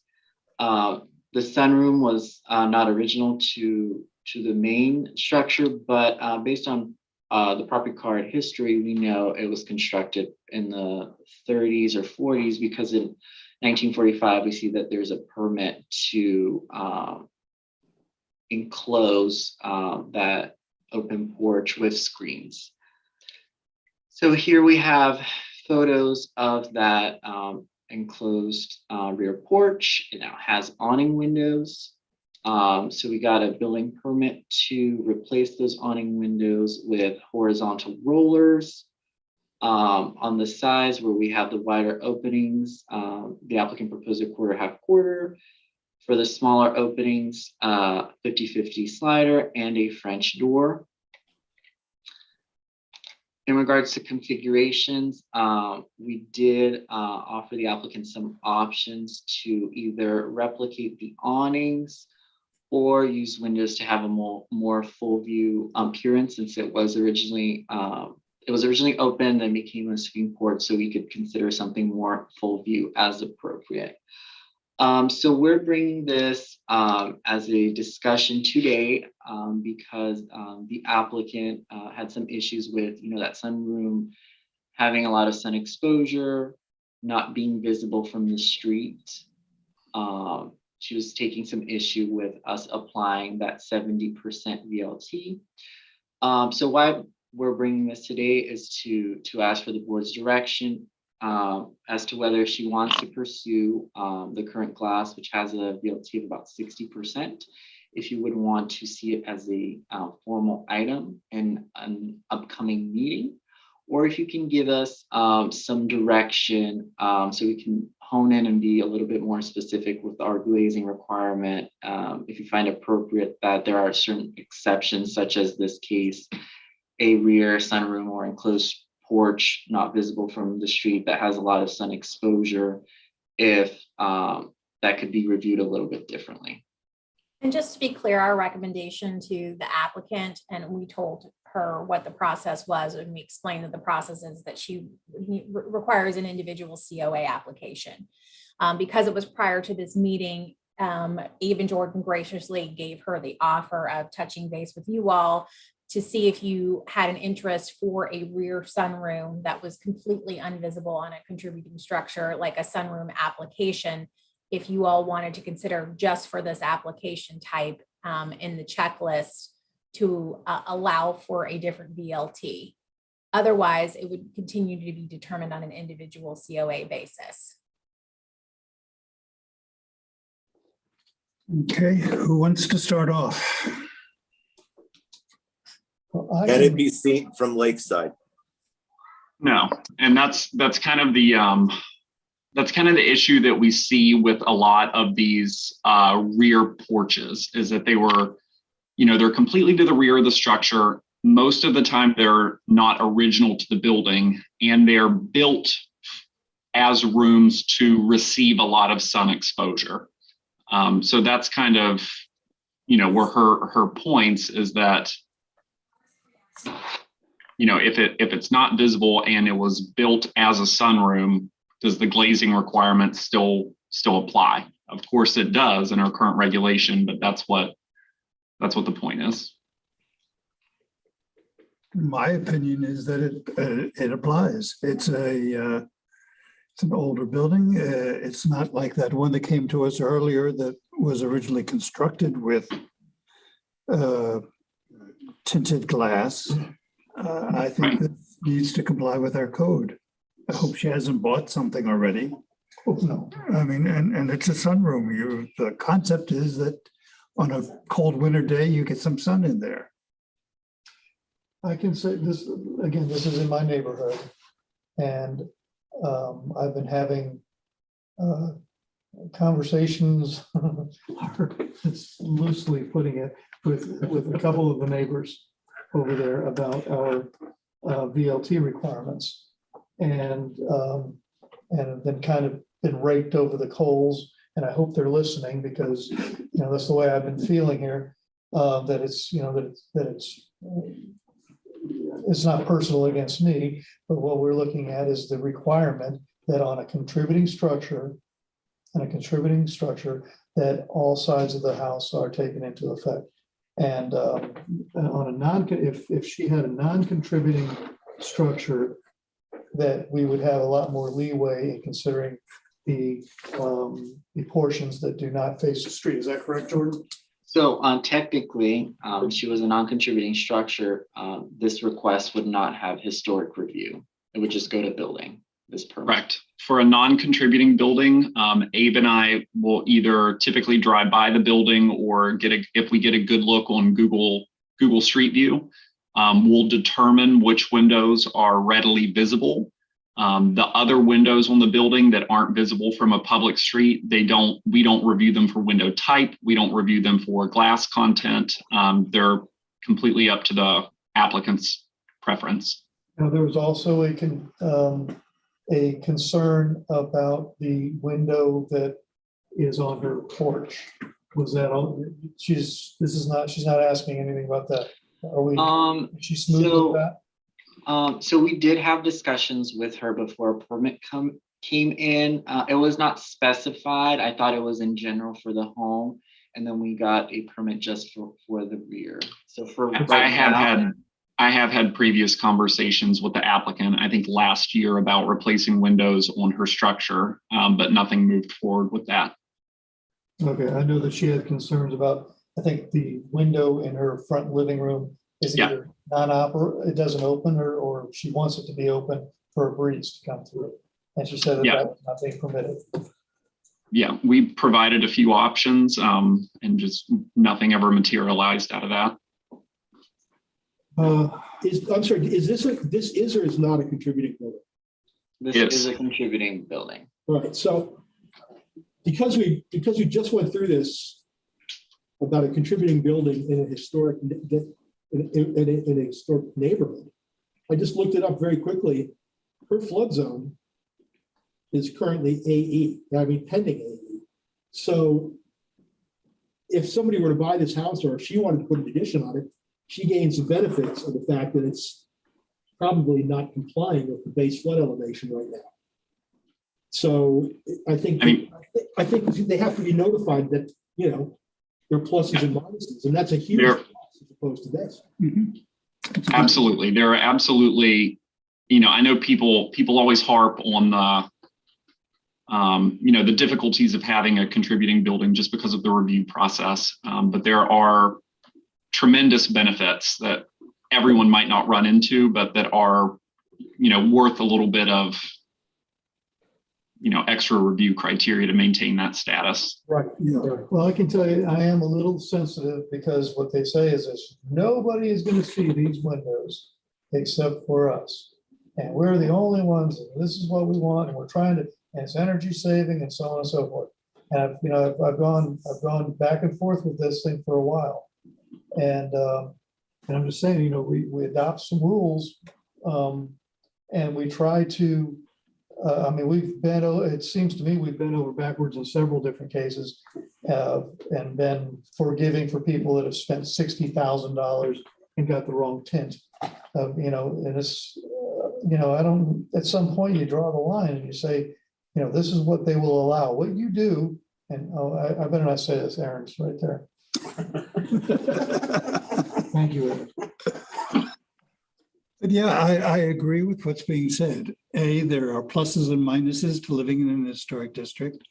And also, whether it's visible or not, we have our regulations. And I think that clear glass is warranted. And I think it's I believe it is not said enough that we do go beyond clear glass for energy saving purposes. We will allow the low E coating, which is as close to clear as you can get, but it gives the applicant the energy savings that they're looking for. If they're doing this for energy savings, the low E coating in the clearest form, which is at 70%, does give them energy conservation as much, I believe, as much as a non-low E tint. Am I overstepping there? No, I don't think so. It depends on the manufacturer, but yeah. And we'll probably in the next couple of months, we've recently approved a few projects that were exactly at 70. So we have spoken about the tendency of the industry, you know, the VLT going down, but we're also seeing new products that are also focusing on, you know, creating products that are very close to clear. So we've approved a few permits, and probably in the next 2 or 3 months, we should see those completed, and we want to bring that back to you guys so you can see projects that are done with a low E coating that's right at 70. Okay, comments from other board members. Ms. Fox? I just think making exceptions is a slippery slope. So making exceptions is a slippery slope. Yeah. So I mean, Mr. Dorinzo, any comments? We have rules and we worked on those. And I say, you know, we start giving an inch, it's the whole scenario. No, as of now, I think we need to stick to our guns as far as window tinting. All righty. There was and I just want to let you know, they were talking about, this is, again, I'm just going back over my conversations, and I was being told that they want to get up a petition to present to somebody, and I'm going, I don't know who you would present it to. A petition to allow more leeway when it comes to rear windows of historic structures or something. I'd like to find out what it was. I believe that they want a tint greater than 70% to apply throughout. So in other words, they're not talking about just windows that you don't see or anything else, but they're actually wanting to get a petition. I don't know who you're going to present the petition to. Is it? I have no idea. City council? I mean, what city council, or who's it going to go to? Is it going to go to? It would come back to this board. Yep. And we're talking about this is national standards for, from the Park Service. Am I right, Jordan? Department of the Interior. Department of Interior standards. All right, folks, that was item B at the planning issues, and I think we finished with that. Mr. Chairman, we have our direction on that item. Thank you. Thank All you. right. Thank you. Okay, let's go into public comments. If there's anyone in the public wants to speak. No one on. Hearing none. Departmental reports. I don't have any for you, Mr. Chairman. Aaron, did you have anything? No, not this evening. All right, board member comments. I'll make a comment. I do not like pop-ups, and we have got to find a way to get around it. Yeah. I I agree. think it was a very interesting conversation tonight about accessory structure limitations. I think that's something that we can, at least experiment with, see what other cities are doing with that. Yeah. All right. Can I hear a motion for adjournment? I move to adjourn. All in favor, aye? Aye. We are adjourned. Thank you, everyone. It's good. Have a beautiful week, month. Take care. Thank you.